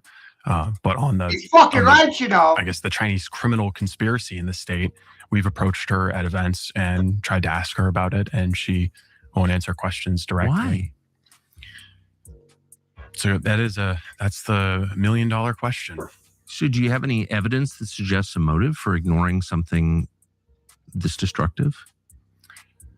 Well, part of it could just be ego. If she hasn't said word one, much less done anything to stop it, it does feel like someone's getting paid. I am increasingly of the belief that there's a lot of bribes being paid in the state. What really struck me as unusual about it was the fact that the attorney who processed the real estate transfer was Paul Mills. I want to pause right here. And I want all you fucking niggers to listen real close. You know why this shit's happening in Maine and not anywhere else? I mean, it started here. And then it leaked west, you know? Maine's one of the poorest states in the country. Right? Poorest states in the country. So China said, wow, we can go into Maine and buy up all the Democrats, buy the whole party, and create a corridor for Chinese drugs right through Maine because of these silent political fucking whores. And this state is completely impoverished because of democracy. Democrats cannibalized every industry in fucking Maine and sent the jobs overseas to China or Canada to save money on a currency exchange. Said the dumb nigger in the room. Want to lie about it? Waste my time some more? Come on, man. Of Farmington, Maine, who was the older brother of Governor Janet Mills. What? Wait, the governor's brother is involved in this? The governor's brother has been involved in notarizing deeds for individuals connected to Chinese organized crime and was the real estate transfer attorney specifically for this property, which he helped transfer as a gift to the ownership of a Chinese national who owns multiple marijuana grows in the state of Maine. And it was done days after a law enforcement action in that area. That's shocking. Now, as I said previously, Maine has suffered tremendously from substance abuse and loss of life. Take a look at this quick report to just give you a sense. You know what happened? It's fucking disgusting. First, it was casinos coming into town, and the Democrats tried to sell you the idea that Democrats said, hey, casino is going to bring jobs to the county. A casino.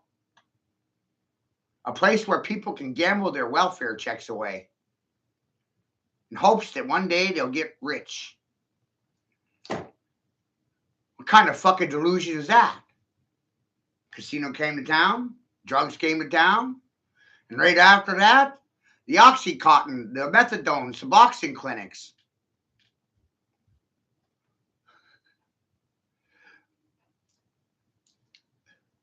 The only thing Democrats are good at is destroying community, destroying state, stripping or deindustrialization, right? Deindustrialization. There's no industry left in Maine because of Democrats. And by 2030, majority of people will be fucking homeless because jobs will fucking cease to exist. So I'm wondering, what's going to establish hierarchy? Stupidity?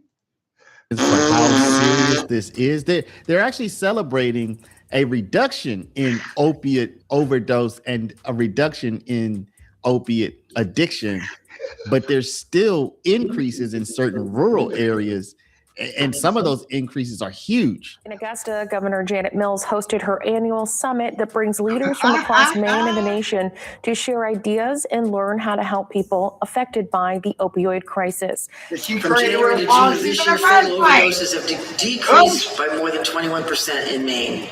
At the end of May, the total number of non-fatal overdoses has also decreased by more than 18%.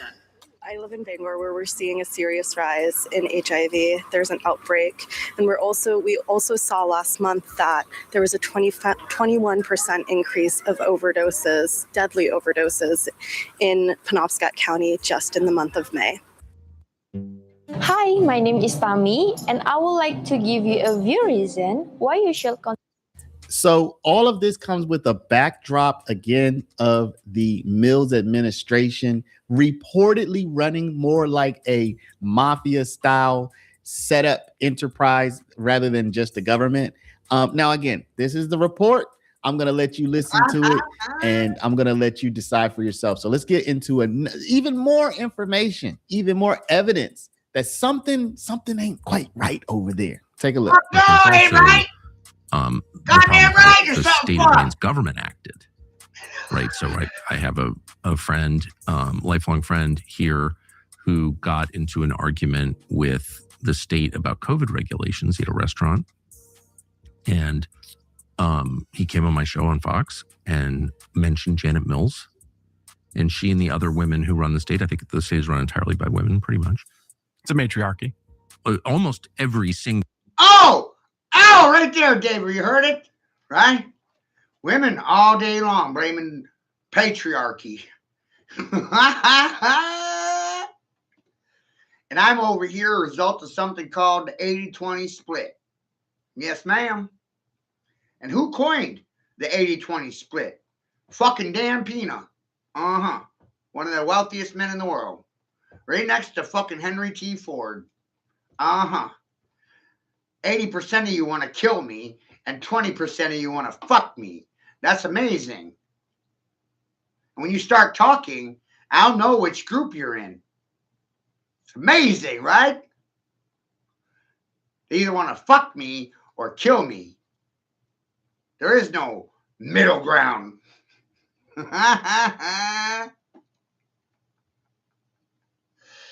80% of children are raised without a father. That's amazing. What does that equate to? 80% of women thinking they're men? Whoa! And 80% of men are striving to be women. Holy fucking shit! Official in the state is a left-wing woman, angry left-wing white woman, some angry left-wing Somali woman. And gay white men from Portland. And gay white, same thing. The rainbow bullies. Yeah. Rainbow Brigade! Yes! Yes! This state is led by a bunch of angry white females that hate themselves. And a couple of homosexuals that are fucking men, you know, it's amazing. Right? Angry white females, lesbians, and some gay men.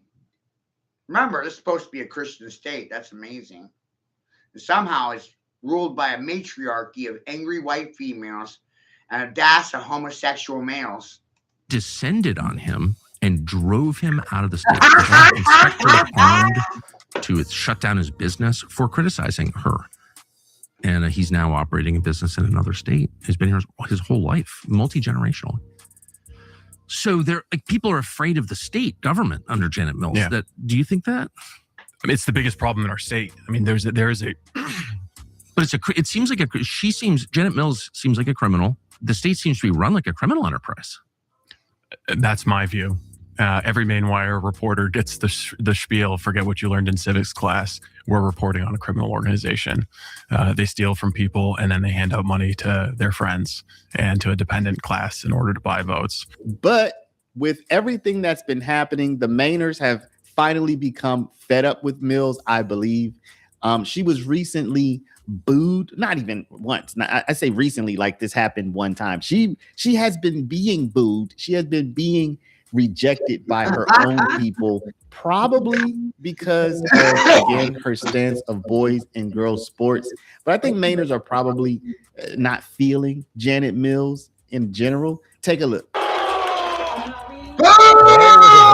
Persistent group of people at this weekend's event who simply did not want to see the governor that day. They booed Governor Mills for several minutes, starting before she even took the stage. And they were fired up over the state's policy on transgender kids competing in sports.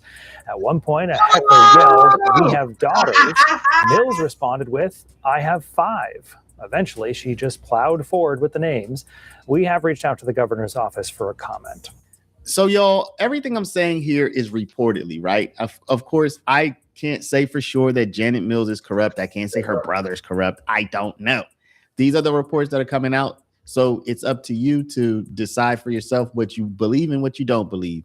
But let's get a lively conversation going about this. Surprisingly, the Janet Mills related videos are almost always very, very high views on this channel. Yes, they are. You hear that? High view count on his content in regards to Maine. I wonder why that is, Dava. I like what he says, and I like how he presents his information, and I share a lot of this stuff. And I always use it during I've been using this content for quite a while now to go with my own. It's made me very dangerous. A dangerous fool. Isn't that amazing? I'm a dangerous fool. I'm a dangerous, crazy person. I'm dangerous to the hierarchy.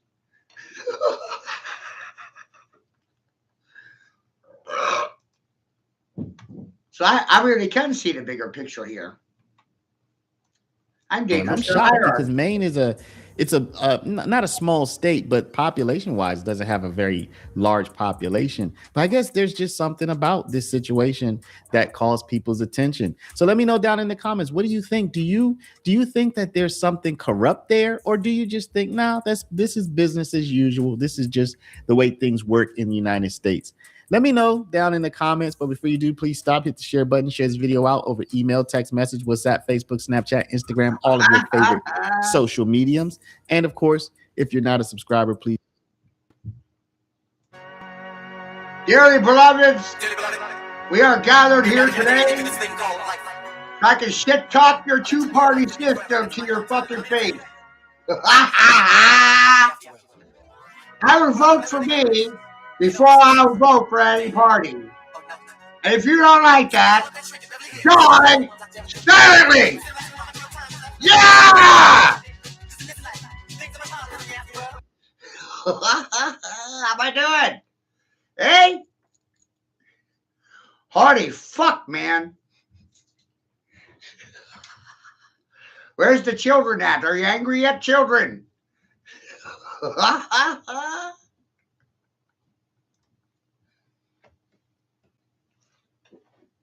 You know what this stream is a result of? PP power. Yeah. People power. PP power. Not political parties. No. It's peanut power. It's powered by a golden fucking peanut. You know, me. Isn't it amazing how so many people fucking hate me? Angry with little old me?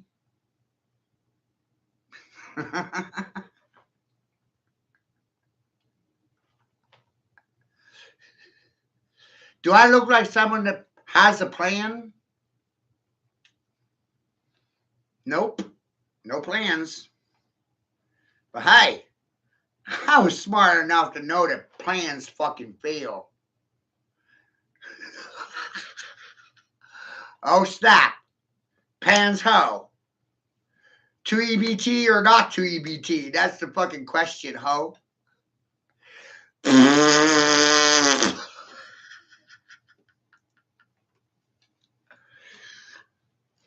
Whoa. I don't like this guy. This guy's mean. This guy's an asshole.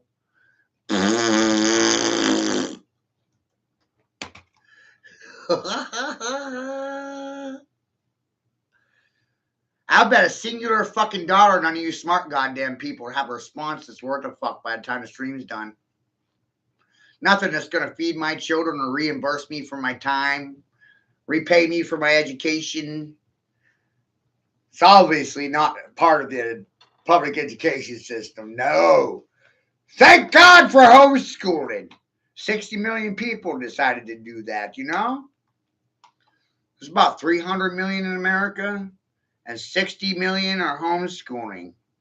Is that a failure in the education system, or parents not believing in the system? Do do do do do. Da da da da da.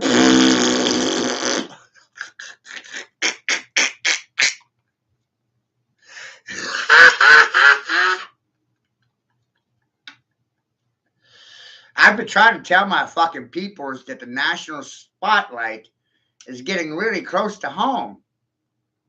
Like really close. Like fuck, 2 miles from my front door. That's wild.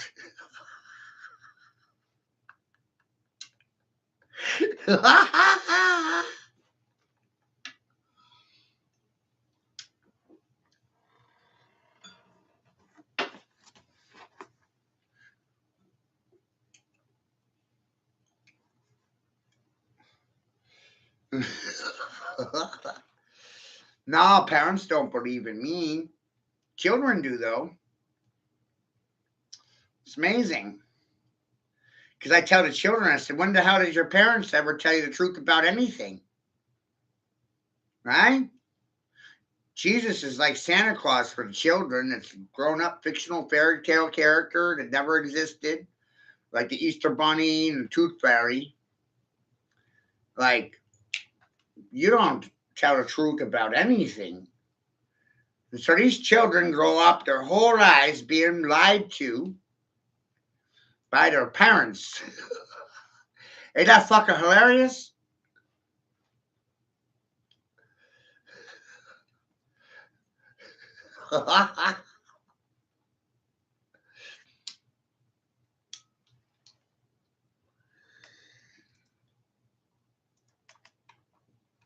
And so they wind up being religious, but even in a fucking fairy tale.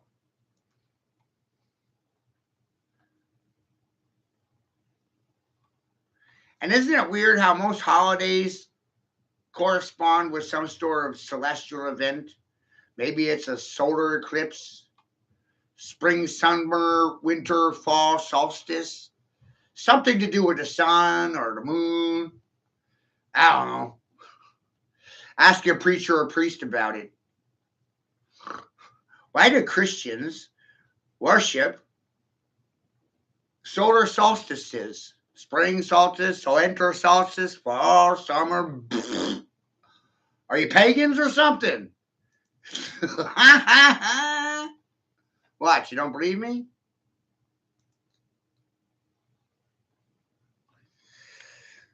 Well, shit, that sounds like a personal problem. Not my problem.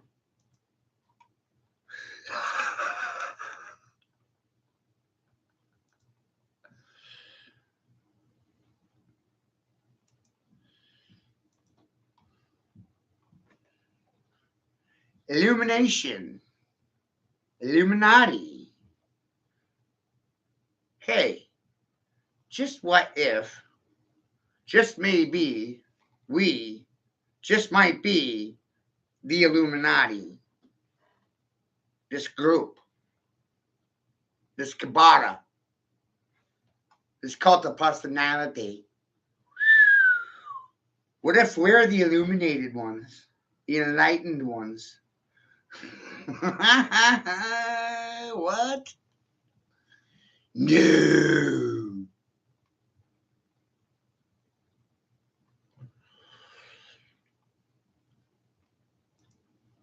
Right? They only knew.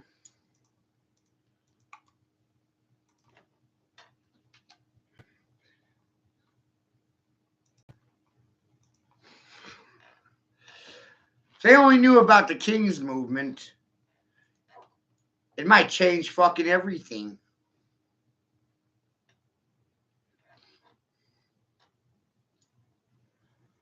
Men are not peasants, they're not peoples, they're not persons, they're not humans either. And women, men are not service animals. And bitch, you're not a dog walker. Burp! Whoa. Right? women's liberation and the women's feminist movement was all about bringing communism to America. Yeah. In the disguise of democracy now.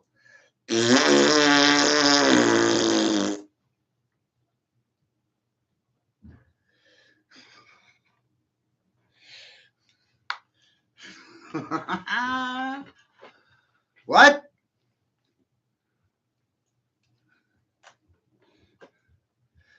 How's the pimps and prostitutes doing today? Political parties, how you fucking feeling, parents? Are you watching your Prodigy? Did you know that police enforce policies, procedures, and protocols? They don't protect community. No. They enforce corporate policies, procedures, and protocols onto the good people within the community, right? They enforce policies, procedures, and protocols. Like mask wearing. And it seems like most people like mandating these days, but to me it sounds fucking gay. And for a long time, the shit's just been gay to me. And all they want you to do is bend over so I can swab you and shove a shaft up your asshole, put you on a pike. That's some Genghis Khan shit.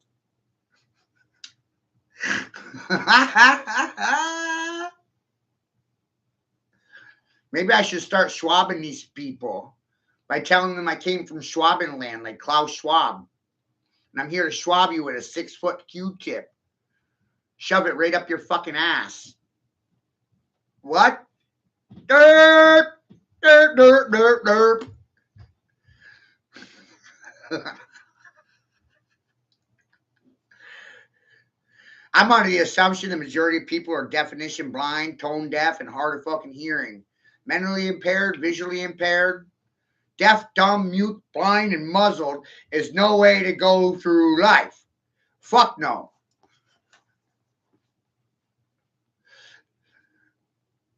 What's that even sound like? A ball and gagger? Blind? They can't talk because there's a ball and gag in their mouth. And they can't hear nothing because there's 2 dicks in their ears fucking their skull. It's amazing. Don't forget there's one on the backside ramrodding their asshole. And one in their mouth. Like, wow.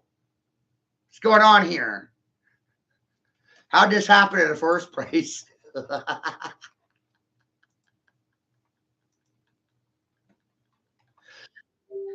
You won't be saying it's my fault anymore. I'm not a fault for your feelings, your emotions, or your concerns. Got my own feelings, concerns, and emotions. You're not concerned with my feelings, emotions, and concerns. And that's concerning to a majority of fucking people. Like, wow.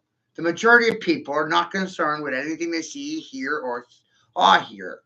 They saw it here. They heard it here. But it didn't register well with the voters here, did it?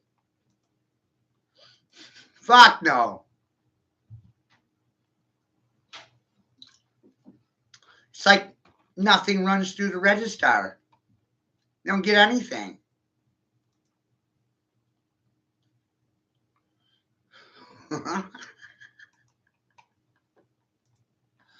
Whoa.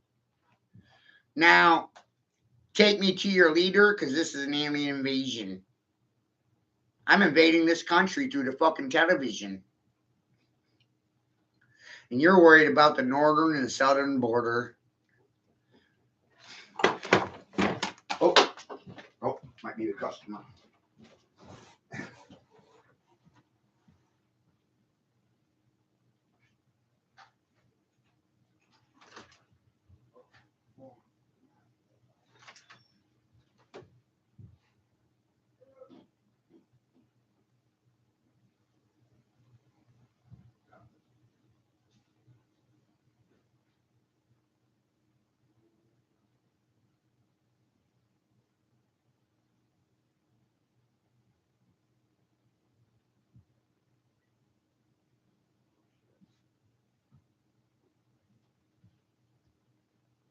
Kind of live right now, bro. What do you want?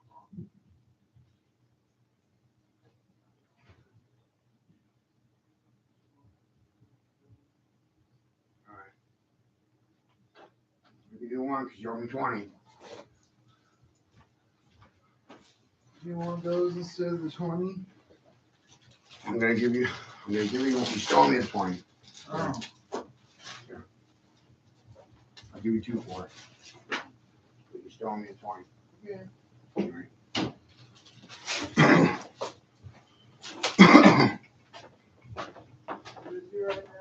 Yeah. See you later. Later, bro.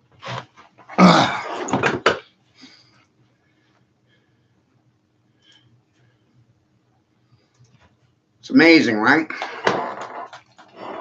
And the whole time, I'm like, where the fuck's my trophy?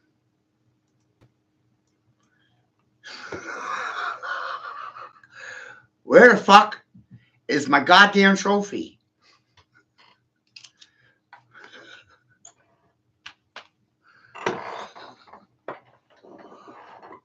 For running the biggest psyop ever.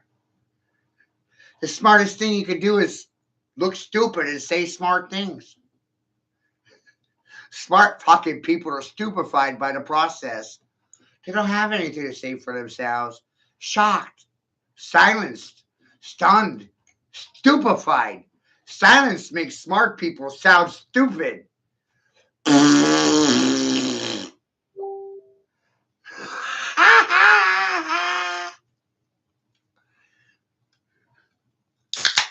It's a scientific fact. I'm waiting for somebody to disprove it. It's been a decade. No one's disproved it.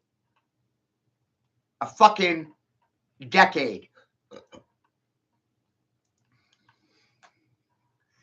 Derp, derp, derp, derp, derp.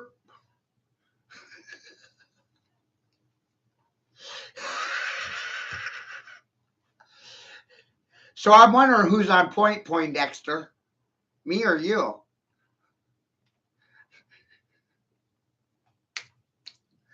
Silence makes you what? A chicken-headed motherfucker or a jive turkey? Something that bobbles up and down on a cock. Like a caucus member. Do you like sucking dick, motherfuckers? You like giving head to get ahead in life? Is that what your mother goddamn taught you? Giving head to get ahead in life? What the fuck?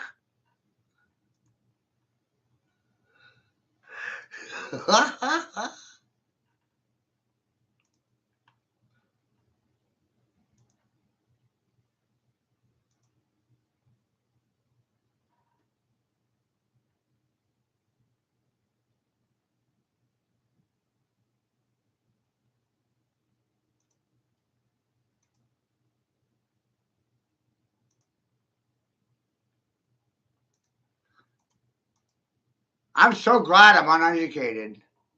Not a smart man. Fucking stupid idiot, right? I'm a fucking goddamn dum-dum. Grateful for being a stupid nigger.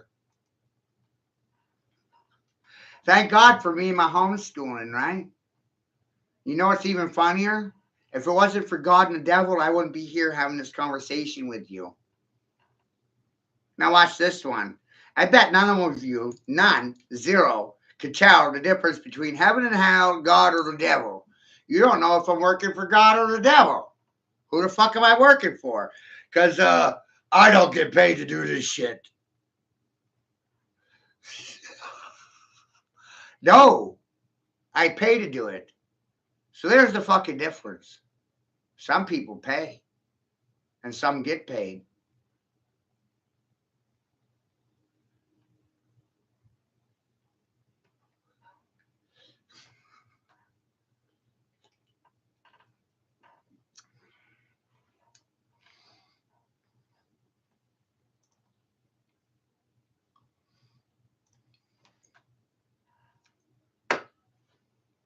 I said all the mental mind games,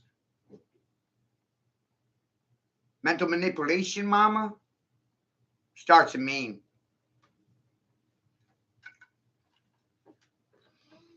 It was created here. It was invented right here in Maine.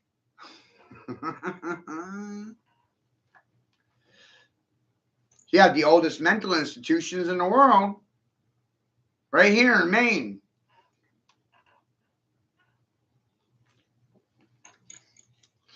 The Bangor Day House was for locking away anti-vaxxers during the Spanish flu. Anyone that disagreed with a good doctor then wound up in a mental asylum. Ain't that right, good doctors?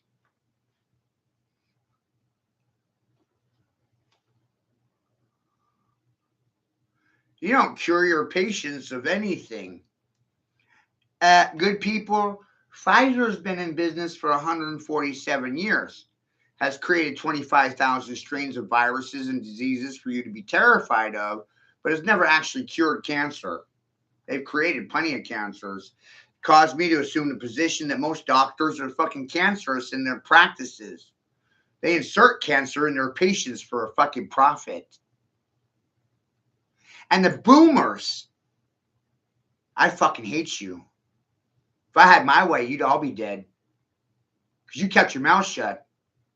Then you blame the children for your fucking insubordination, for your failure to fucking pay attention, for your lack of due diligence. You're going to blame the goddamn children for your fucking failures.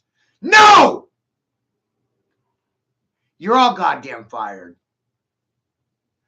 I suggest we fire both parties because they're both fucking compromised. You shouldn't fucking vote for anyone but yourself.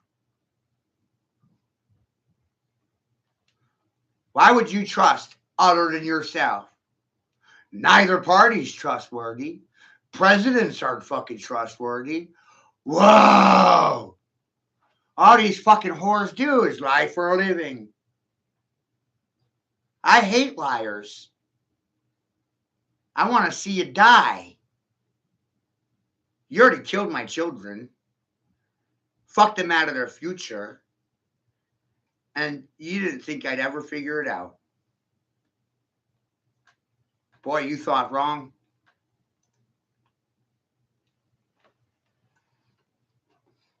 You thought wrong.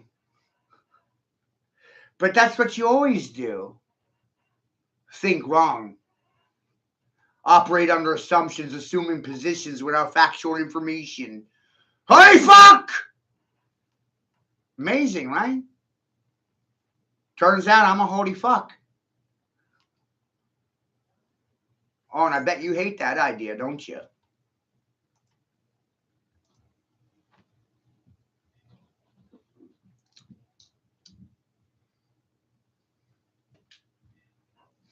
Why would you like it?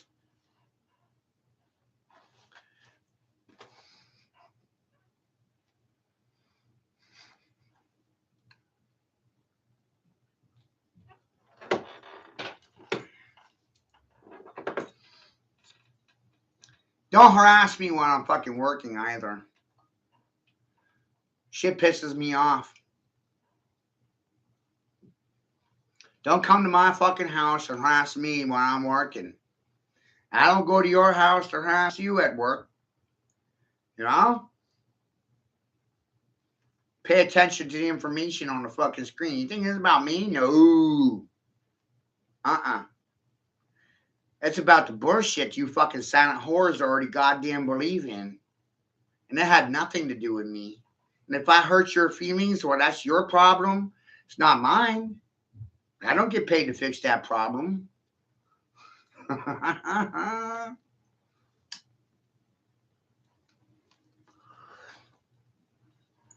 do this because goddamn, you need therapy. I know you need therapy. Holy fuck, I know they need therapy. Y'all need therapy. They love domestic abuse when I'm spanking that ass. How come in 30 years no one sued me? 30 years. 30 years of talking this kind of trash and I've never been sued one fucking time. What are you, communist cuckold cunts? Dogs without a bark? Bitches with no heat?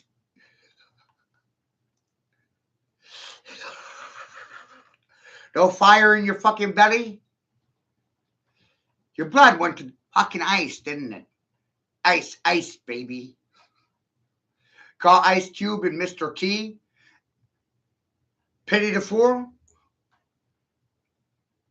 Yes. Feel sorry for me because I have to deal with your stupidity.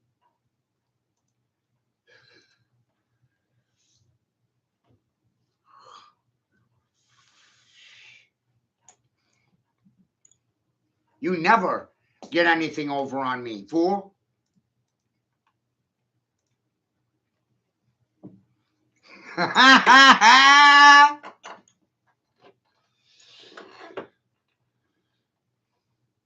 This is the greatest psyop ever. They don't want to see it that way. Sounds like a personal problem. It's not my problem. It's their problem. How the fuck's their fucking problem my problem? I don't get paid for solving their problems. I fucking pay to cause and create problems that you can't resolve.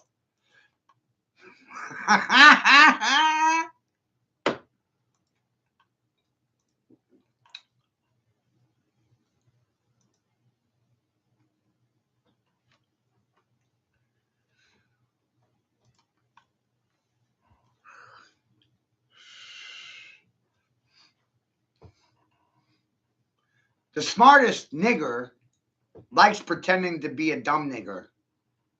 Think about it. You don't respect intelligence. No. You applaud obedience.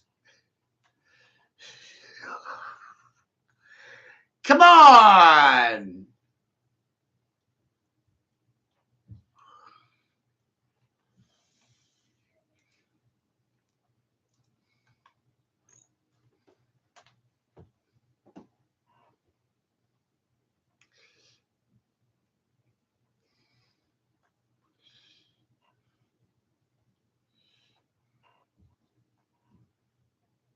You haven't been able to fool me ever. So help me God, you never once fucking fooled me. But somehow you think that I'm fucking foolish and stupid. That's amazing. So I'm going to test your fucking theories.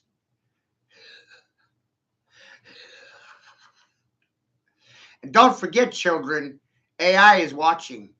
And this is a war between artificial intelligence and natural intelligence. Silence might be a result of propaganda, indoctrination, misinformation, disinformation, false gods, false theories, bad theology, bad doggy, bad.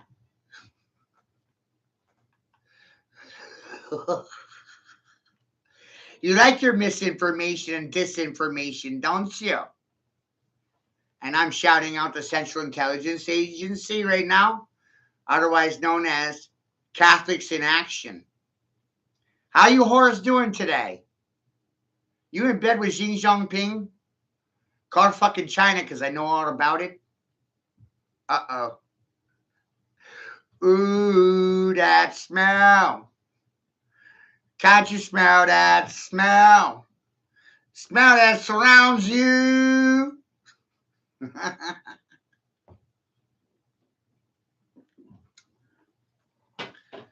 It's quite a time to be alive when you consider everything that's going on. It's like, wow. Just last week, a plane crashed at the Bangor International Airport carrying anti-abortion lawyers from Texas, Planned Parenthood, immigrants' rights to an abortion. This shit's amazing. And Deva, I bet they'd take it a little bit easier from someone like you if you sat there and started talking to teenage girls about aborted fetuses and placenta and the value of these things to the pharmaceutical industry giants, Planned Parenthood. What about the commentary from the CEO of Nestle? It's cheaper to abort babies than to raise them right. $10,000 is the cost in health care for the 9 months a pregnant woman. $10,000. And the CEO of Dick's Sporting Goods started offering $5,000 to his female employees to abort their babies. When asked why, he said it was cheaper to abort. He explained it. He said, as a business decision, hey, I'm paying the health care for all these people. And $10,000 is what it costs for that 9 months. $10,000. Imagine that. And my son, that whole 9 months, never saw anyone. Not one time. So it didn't actually cost anybody anything. And it was because of this that they decided to steal my fucking son because they didn't make any money off his fucking birth. Oh, shit. And your feelings and goddamn concerns trump my fucking constitutional rights? Your feelings and concerns allowed you to bypass due process and make me automatically guilty without any evidence. The state doesn't get to sit there and operate as judge, jury, and executioner. No, I do. I get to now. What you did to my house gave me fucking carte blanche. Magna Carta, motherfucker. I will smoke you in public every goddamn day for the rest of my life.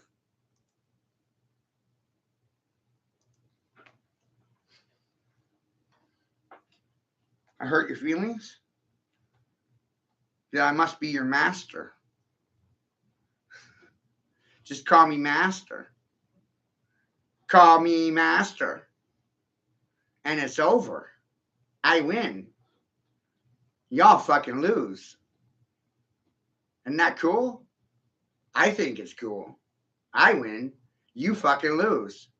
What a great idea. I win.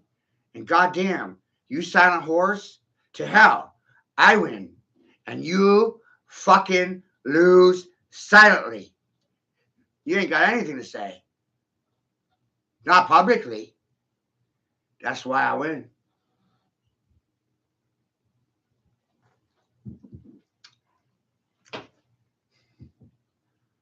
I win, and you goddamn lose.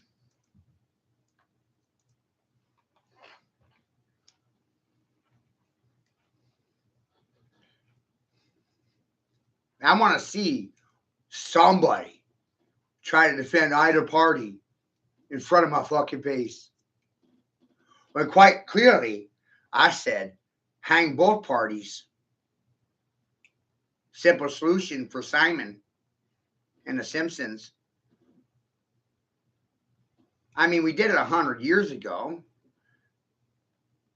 The farmers grabbed up all their guns, their pitchforks, and they went to these doctors' houses, went to these lawyers' houses, went to these judges' houses, stole them out of their fucking beds, and just hung them.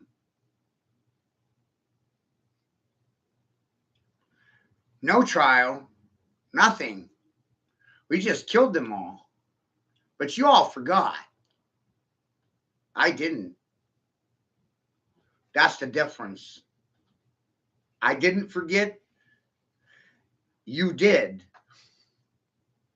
Has something to do with your education, right?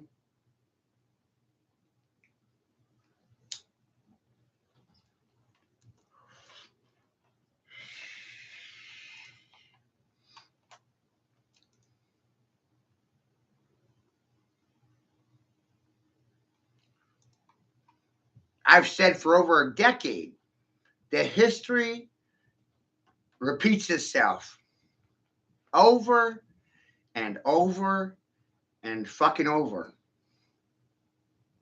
I've said it for a decade. But you good people weren't fucking hearing me, were you? Too busy worshiping the devils of the world, right? If you worship the devils of the world, American Idols, icons, doesn't that make you a devil?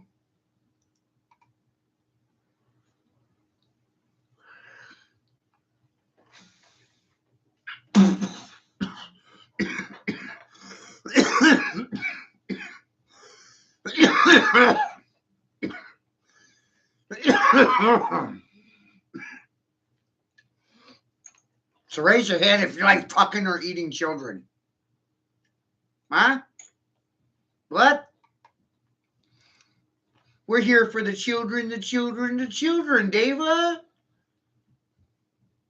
Tyrants and kings historically have always targeted children. I don't even bother with parents. They don't listen to anything. I've also said, if you pretended like you're 5 fucking years of age while listening to these things, it'll make more sense to you.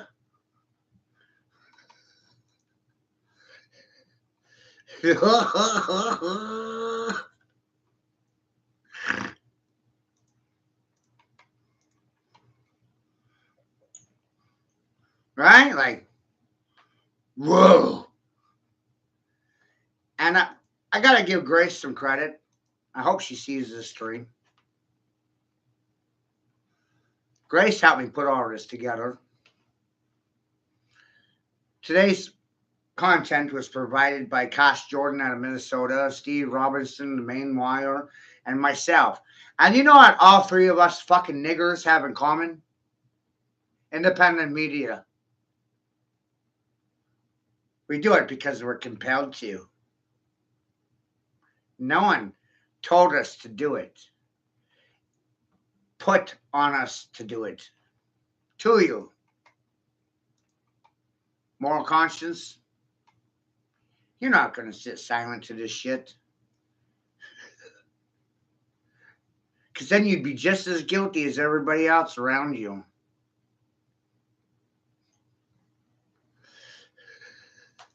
So the last thing I'm going to be guilty of is fucking silence. Huh? Silence makes you guilty. You ever heard that idea before, children? Silence makes you guilty.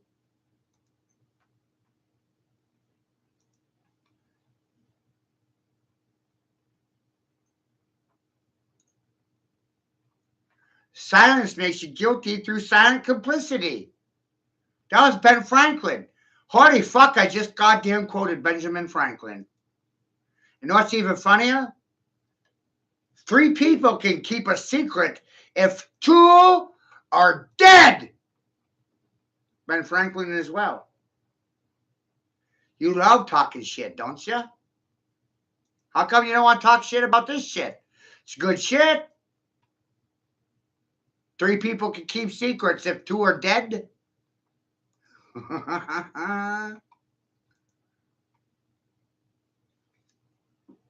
Thank you, Ben Franklin.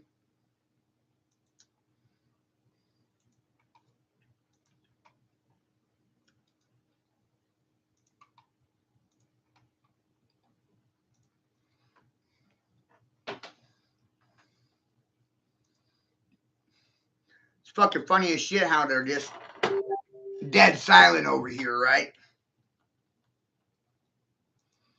And I said the smartest solution is to fucking fire both parties. They're both goddamn dirty. They're both fucking compromised. They both got money from pharmaceutical industries. We need to take out big money out of politicking. I want to shout out Andrew Wilson. Because I agree with some of the things he says. Voting age should be lifted to 35. Same age you run for president. And why is that? You don't have any experience of your own between 18 and 35. You're gaining and garnering experience. You don't have any yet. All you know is what the government told you to know. So you have no life experience between 18 and 35. You're institutionalized. You're fucking institutionalized. You're fucking hypnotized. Institutionalized. Indoctrinated into a way of thinking.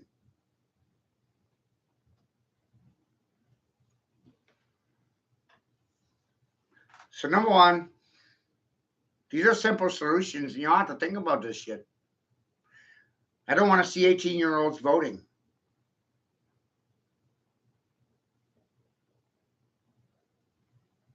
They don't know anything. They haven't learned anything on their own yet.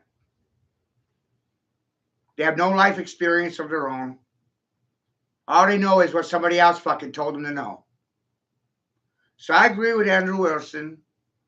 Raise the voting age to 35. You want to vote? 35.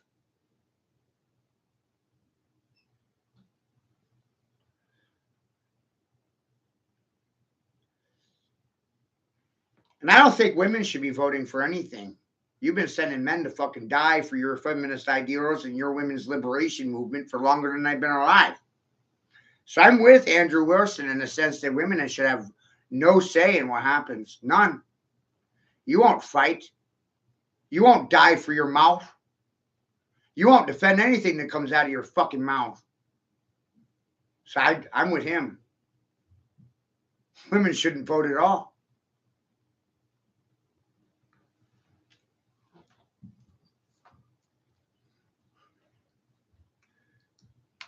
I'm rather pissed off with women because they don't think men have rights. And most women are only seeking control over their man. Someone to fucking feed off of.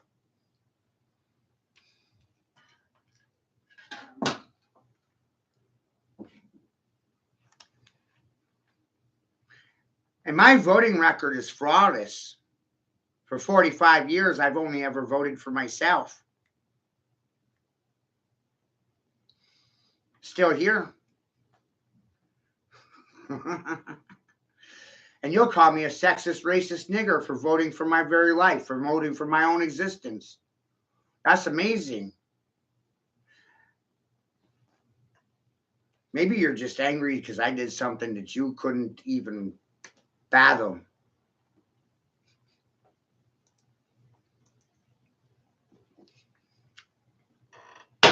You ever seen a functioning alcoholic at work? I'm drunk and I'm working right now. Huh? Providing a fucking service. You got served. Without 2 weeks' notice. Bam. You got notified of treason, sedition, heinous crimes against children, child trafficking, all of it. Bam! You got served.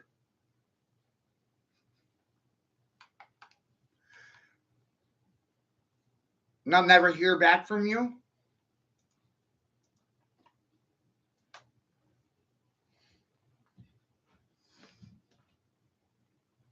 You got serviced and served by a server? I just put treason and sedition, heinous crimes against humans, child traffic, all up on a platter.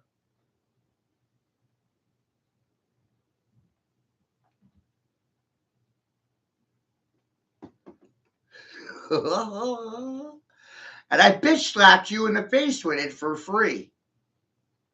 How come you're not going to tip me? Where's my money? I'm the son of Farmer John. I'm the plowman. I'm the reaper. I'm the angel of death. How come you motherfuckers don't want to pay me for my time? Silence is death. From the inside out.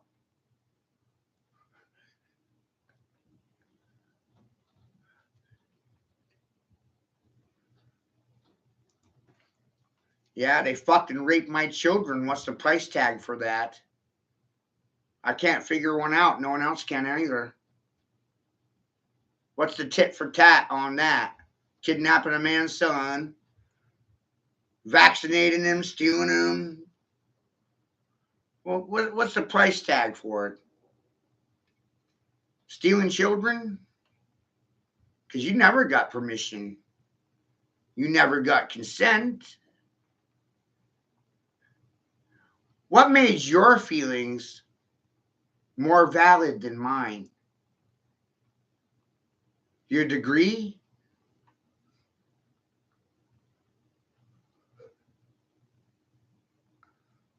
Because I don't have any degrees. But yet every day I've smoked you for 25 fucking years. Lowball the fuck out of you. You play high, I play lowball. Look what happened. You're face first in a pile of dog shit. Don't want to talk about it? You like eating dog shit? I don't like eating poop. Do you?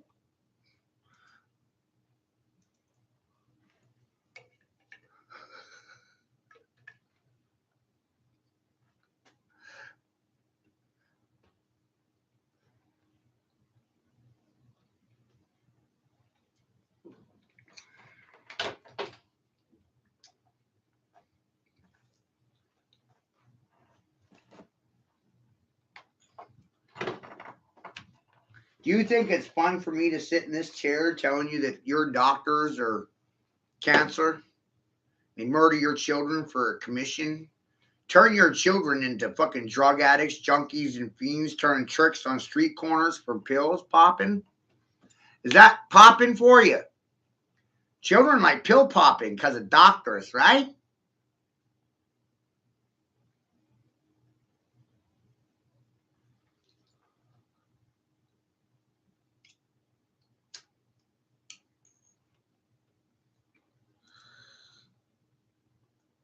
You don't cure your patients, you kill them slowly for a fucking profit.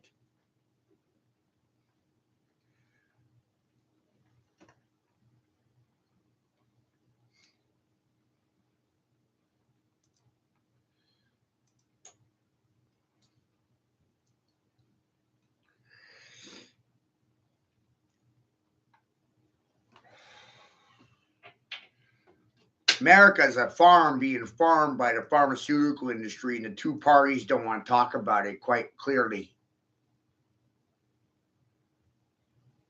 Because it'll make you realize they're both in on it. There was no real opposition to vaccination. Voice of no. Everybody's, yes, yes. Fuck me in the asshole, daddy. Fuck me, fuck me. Right?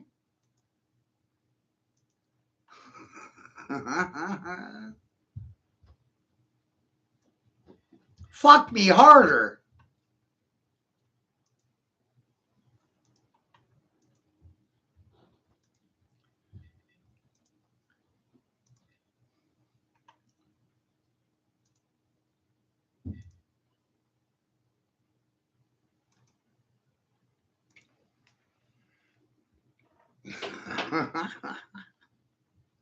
It's amazing.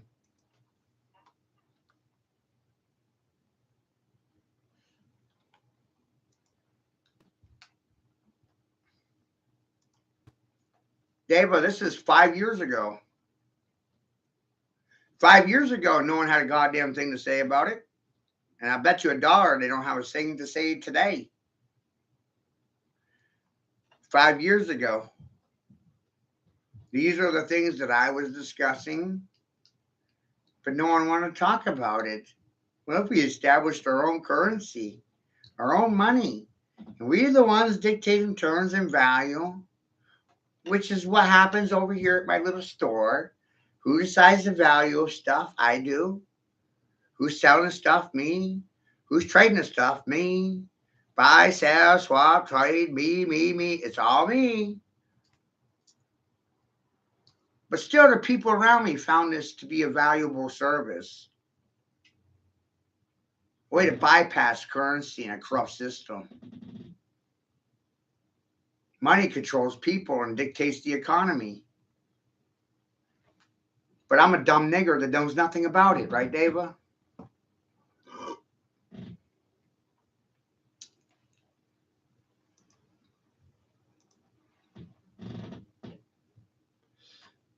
I'm pretty sure my fucking time is worth money, but no one wants to admit that. They'd rather devalue my house and steal my children and fuck them out of their goddamn future because they're good fucking people.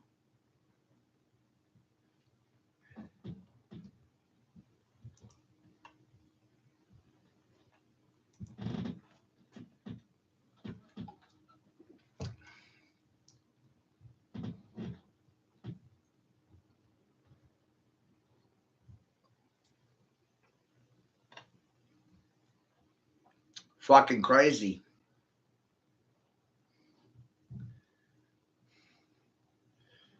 Crazy how I could see right through the fucking hidden hand.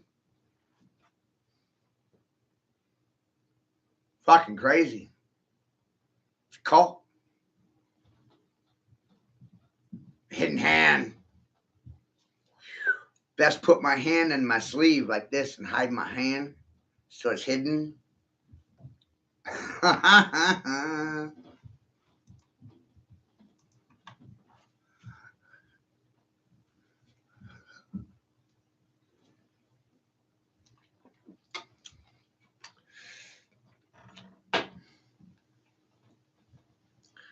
Grace lives in California. And she helps me putting this stuff together. I send her the intel. And I let her present it to you however she wants to. And that was the agreement we made 10 years ago. I live in Maine. Grace lives in California. I'm going to send Grace information. And then Grace is going to put it together however Grace wants to. Total creative control over her translation of what I'm doing.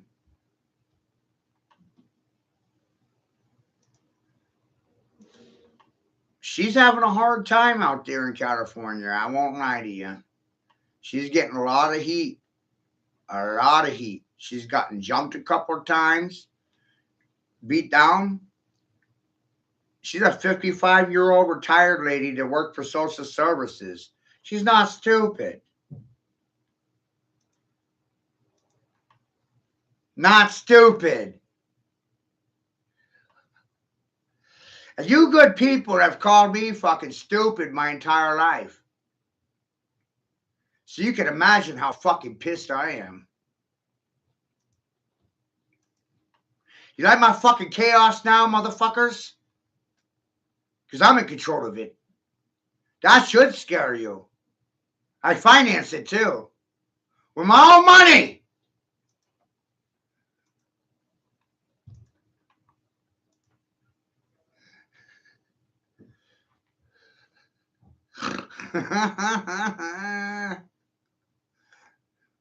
My education is definitely not yours. Yours is definitely not mine. Imagine that one.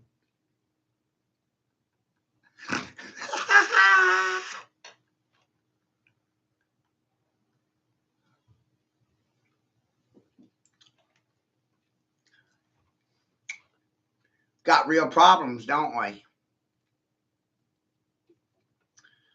My friend Chuck says, I don't even know how you ain't dead yet.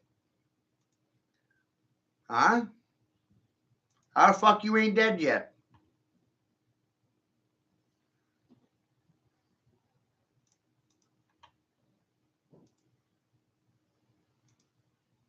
I said, well,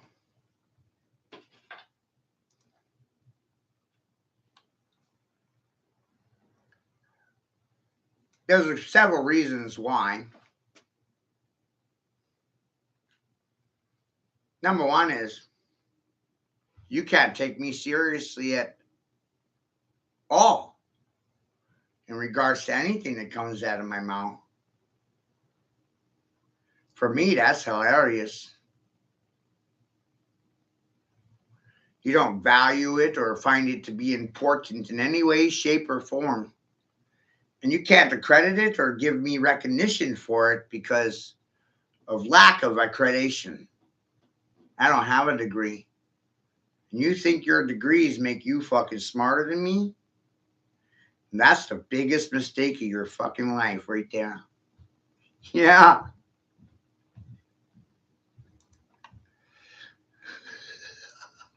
And I even tell you all about it too. You know?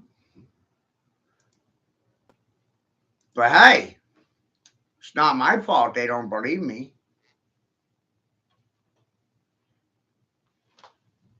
Three classes of people in this world, Deva. Some people want to see the truth. Another class is looking for truth, and they see truth when it's shown to them. And then there's that other class. They don't want to see. They can't see. Might be because of their license to lie.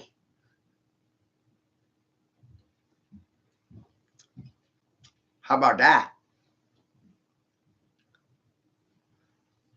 Maybe, just maybe, you got bought off a license a degree at a time. The education system being a regression system that causes and conditions children to conform to communist policies, Marxism, socialism, communism, Catholicism, parasitic fucking systems, right? Where you feed off the human and give the human nothing. What do I get out of this? Personal entertainment? No money.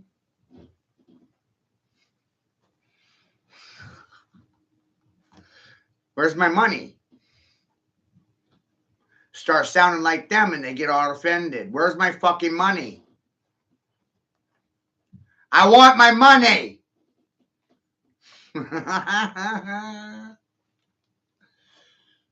They get all offended when I start telling people I want money for my time. I want money for my effort. I want money for my goddamn energy. I want my goddamn money.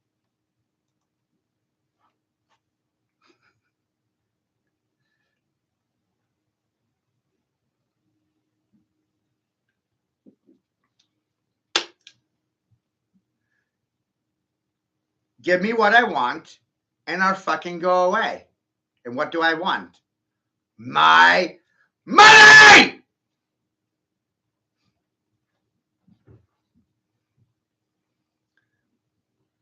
I respect my time as money. I don't know why anyone else doesn't. That's their problem. It's not my problem. I value my time, my fucking money. Where's my money?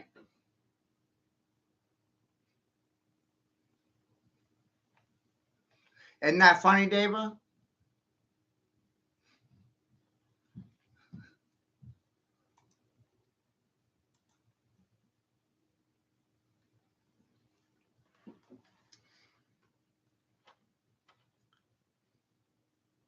And this is not just mean.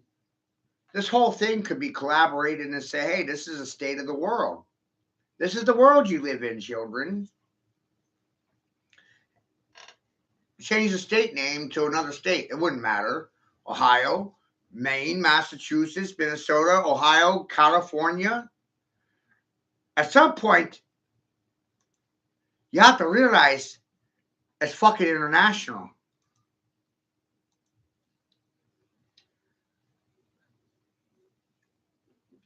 You silent sons of bitches owe me money.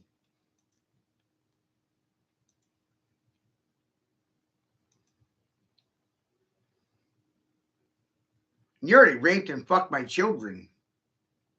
And you don't think there's any goddamn consequences for your actions?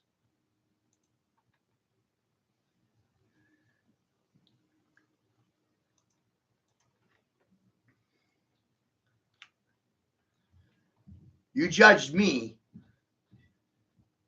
You found me guilty without trial, without evidence, without a fucking witness. Silence makes you a guilty fucking whore. Who's laughing now? Silence makes you guilty.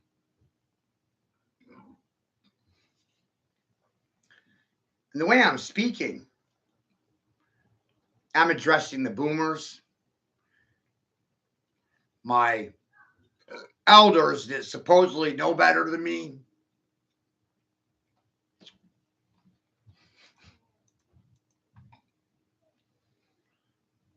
And it's quite clear to me that you all lie about fucking everything. Tell the truth about nothing. I said something and you had nothing to say about it. How? That's a fucking paradox.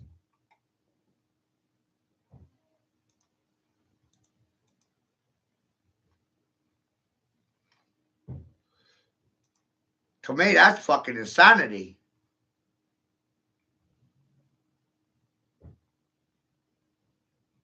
And they tell me that I'm the fucking problem.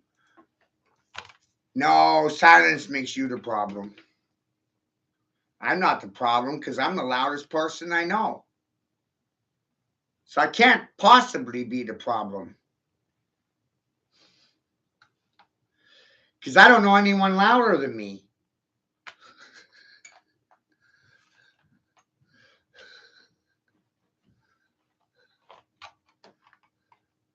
This is the state of the world that you're in? Like, whoa.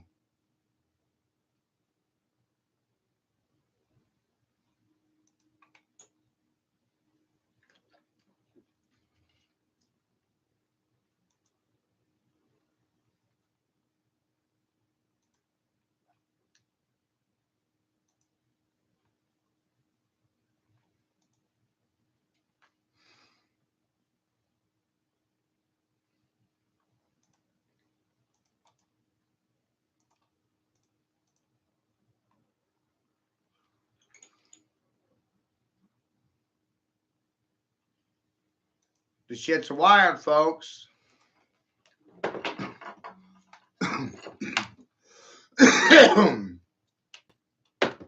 I posted this on my Facebook wall earlier today.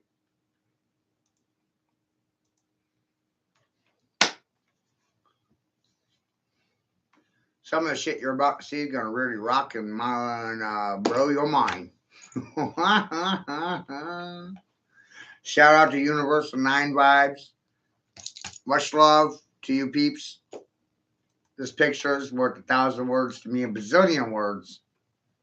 Oh my God, I saw this artwork here and I was amazed by it. Thought it was worth sharing over here on my YouTube channel. Like, wow, you guys. Life's a game of Monopoly. And we're not supposed to notice shit. We're not supposed to notice anything. They don't expect any one of you to pay attention to a fucking thing. Like, wow.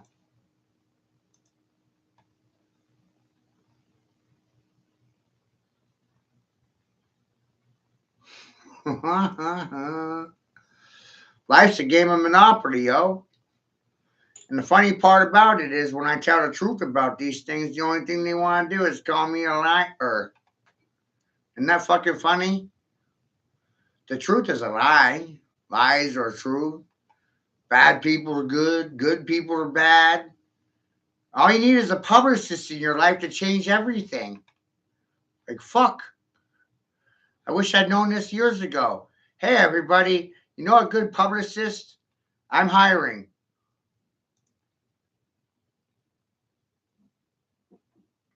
I need a publicist to spin things for me. You know? Shit. Because right now, everybody thinks I'm the fucking devil. That's amazing. Right? And truth be told, Trump's the devil. Like, whoa. Let me shed some light on the fucking situation that you're fucking facing, huh? What? Oh.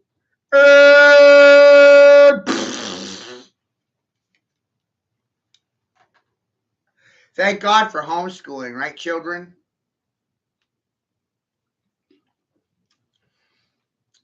Holy fucking shit. Mental manipulation everywhere because of the two-party system that I'm fucking facing. And I invited the two parties to fucking face me. And they couldn't. They about faced and marched away from me. It's amazing. Oh. Fuck.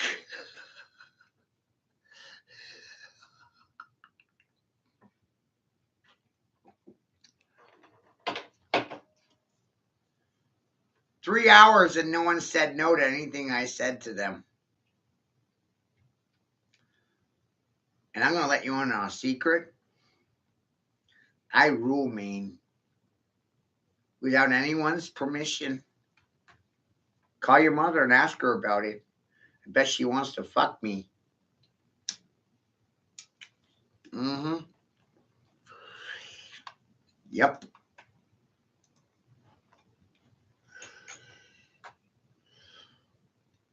We're not playing checkers. We're playing chess. Wizard's chess.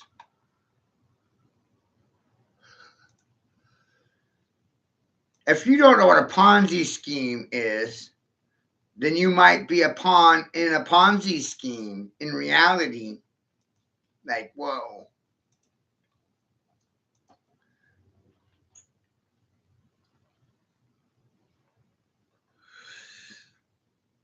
They thought I was a sheep,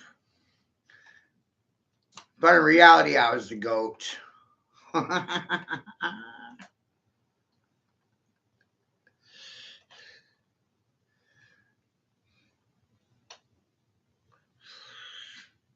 Shit's hilarious. Somebody needs to pay me for my education. It's fucking priceless.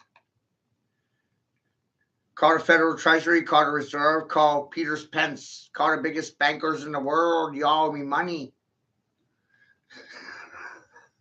Lots and lots and lots of money.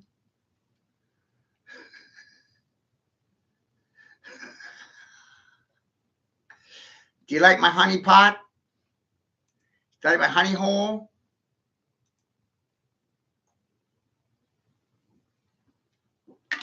It's not my fault you forgot about the Pythagorean theorem. It's your fault, not mine. I've told you for years that Homer knows best, and you don't listen to me. Amazing.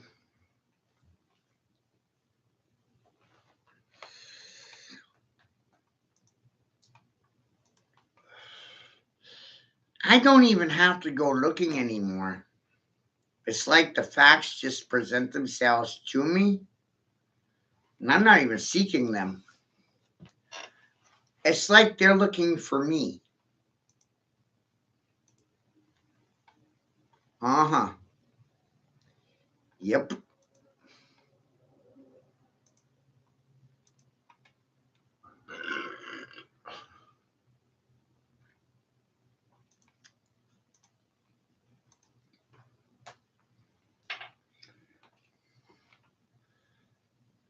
But much to my disappointment and dismay and chagrin, people don't like truth.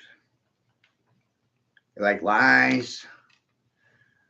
It's amazing. Comfortable lies over uncomfortable truths.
I don't know what I'm talking about, my neighbors.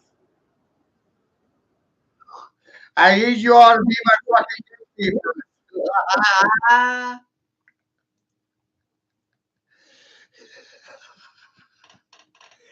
You know what's funny about the truth is that no one believes it. It's fucking wild.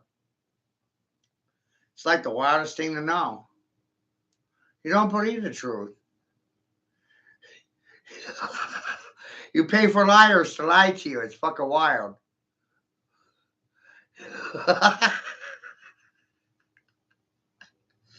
And you want me to go to church? But the funny thing about that is I already established my own church. And you're in it right now. Call it Church of Tripping Monkeys. Caught them. COTM. Caught them in the lies that they were trying to speak. And they got nothing to say about it. Nothing. Caught them. I may as well cut their fucking tongues off and goddamn feed them to them. Caught you. This was all about busting you. It had nothing to do with me. I want to watch you fucking whores try to lie to me about anything. It's fucking comical. It's a divine comedy to watch you try to lie to me.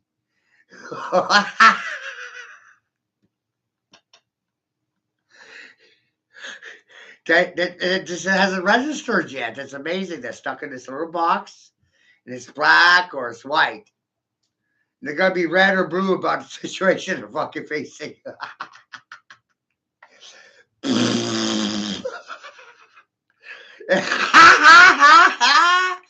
And what's even funnier, I only need 3% of you to change policies, procedures, and protocols. I don't need half. No. Only 3% will do anything about anything. It's fucking amazing. 93% won't say anything. 3% are trying to figure out how to take me out, but you can.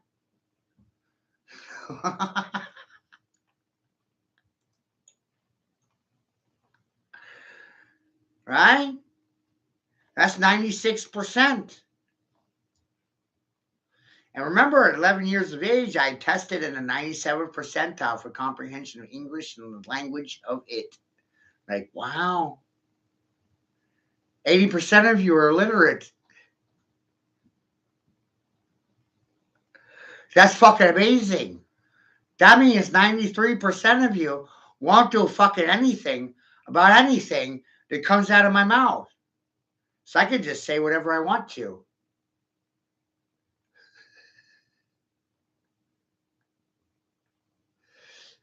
Silence is the death threat, right? Supposed to be afraid of your fucking silence? Ooh, it's so fucking scary. Whoa.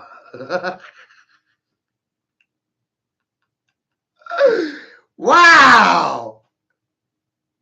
Your silence is amazing.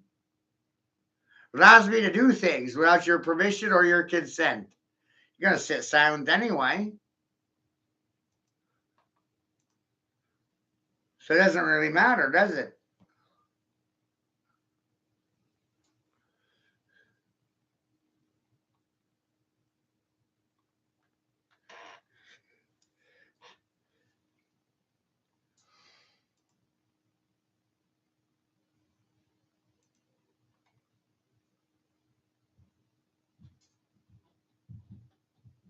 Right?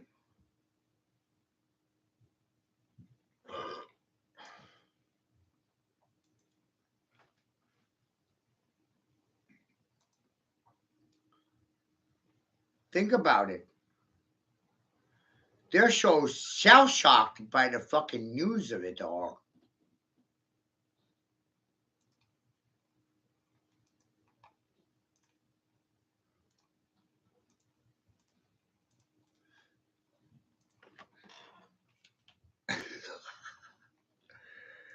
Fucking wild.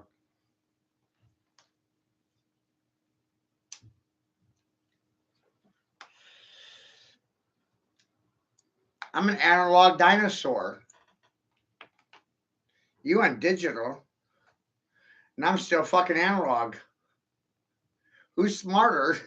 Me or you? Oh my God, compute it. Do you need a computer to computate facts? Are you a mental cripple? Like, whoa.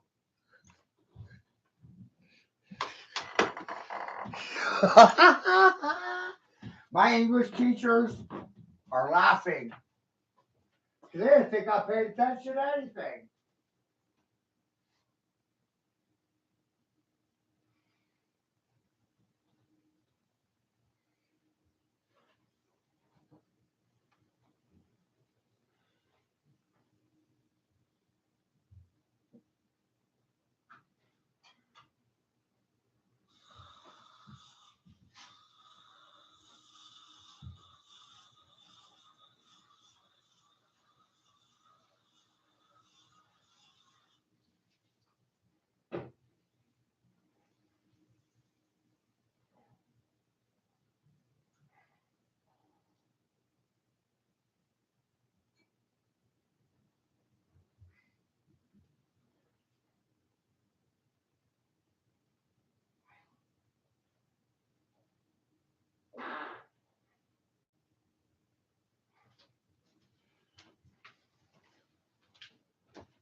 So it's amazing.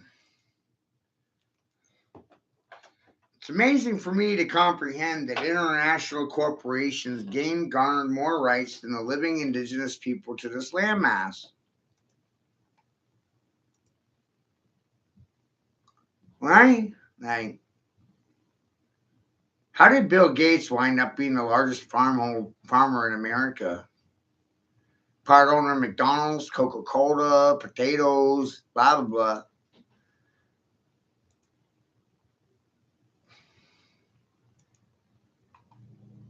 Oh.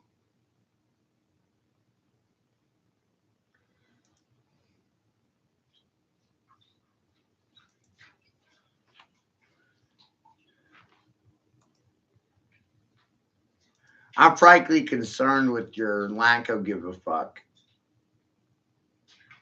Because you don't give a fuck. Because you don't think it has anything to do with you, but in reality, it has everything to do with you. You sitting silent to these things allowed for it to happen.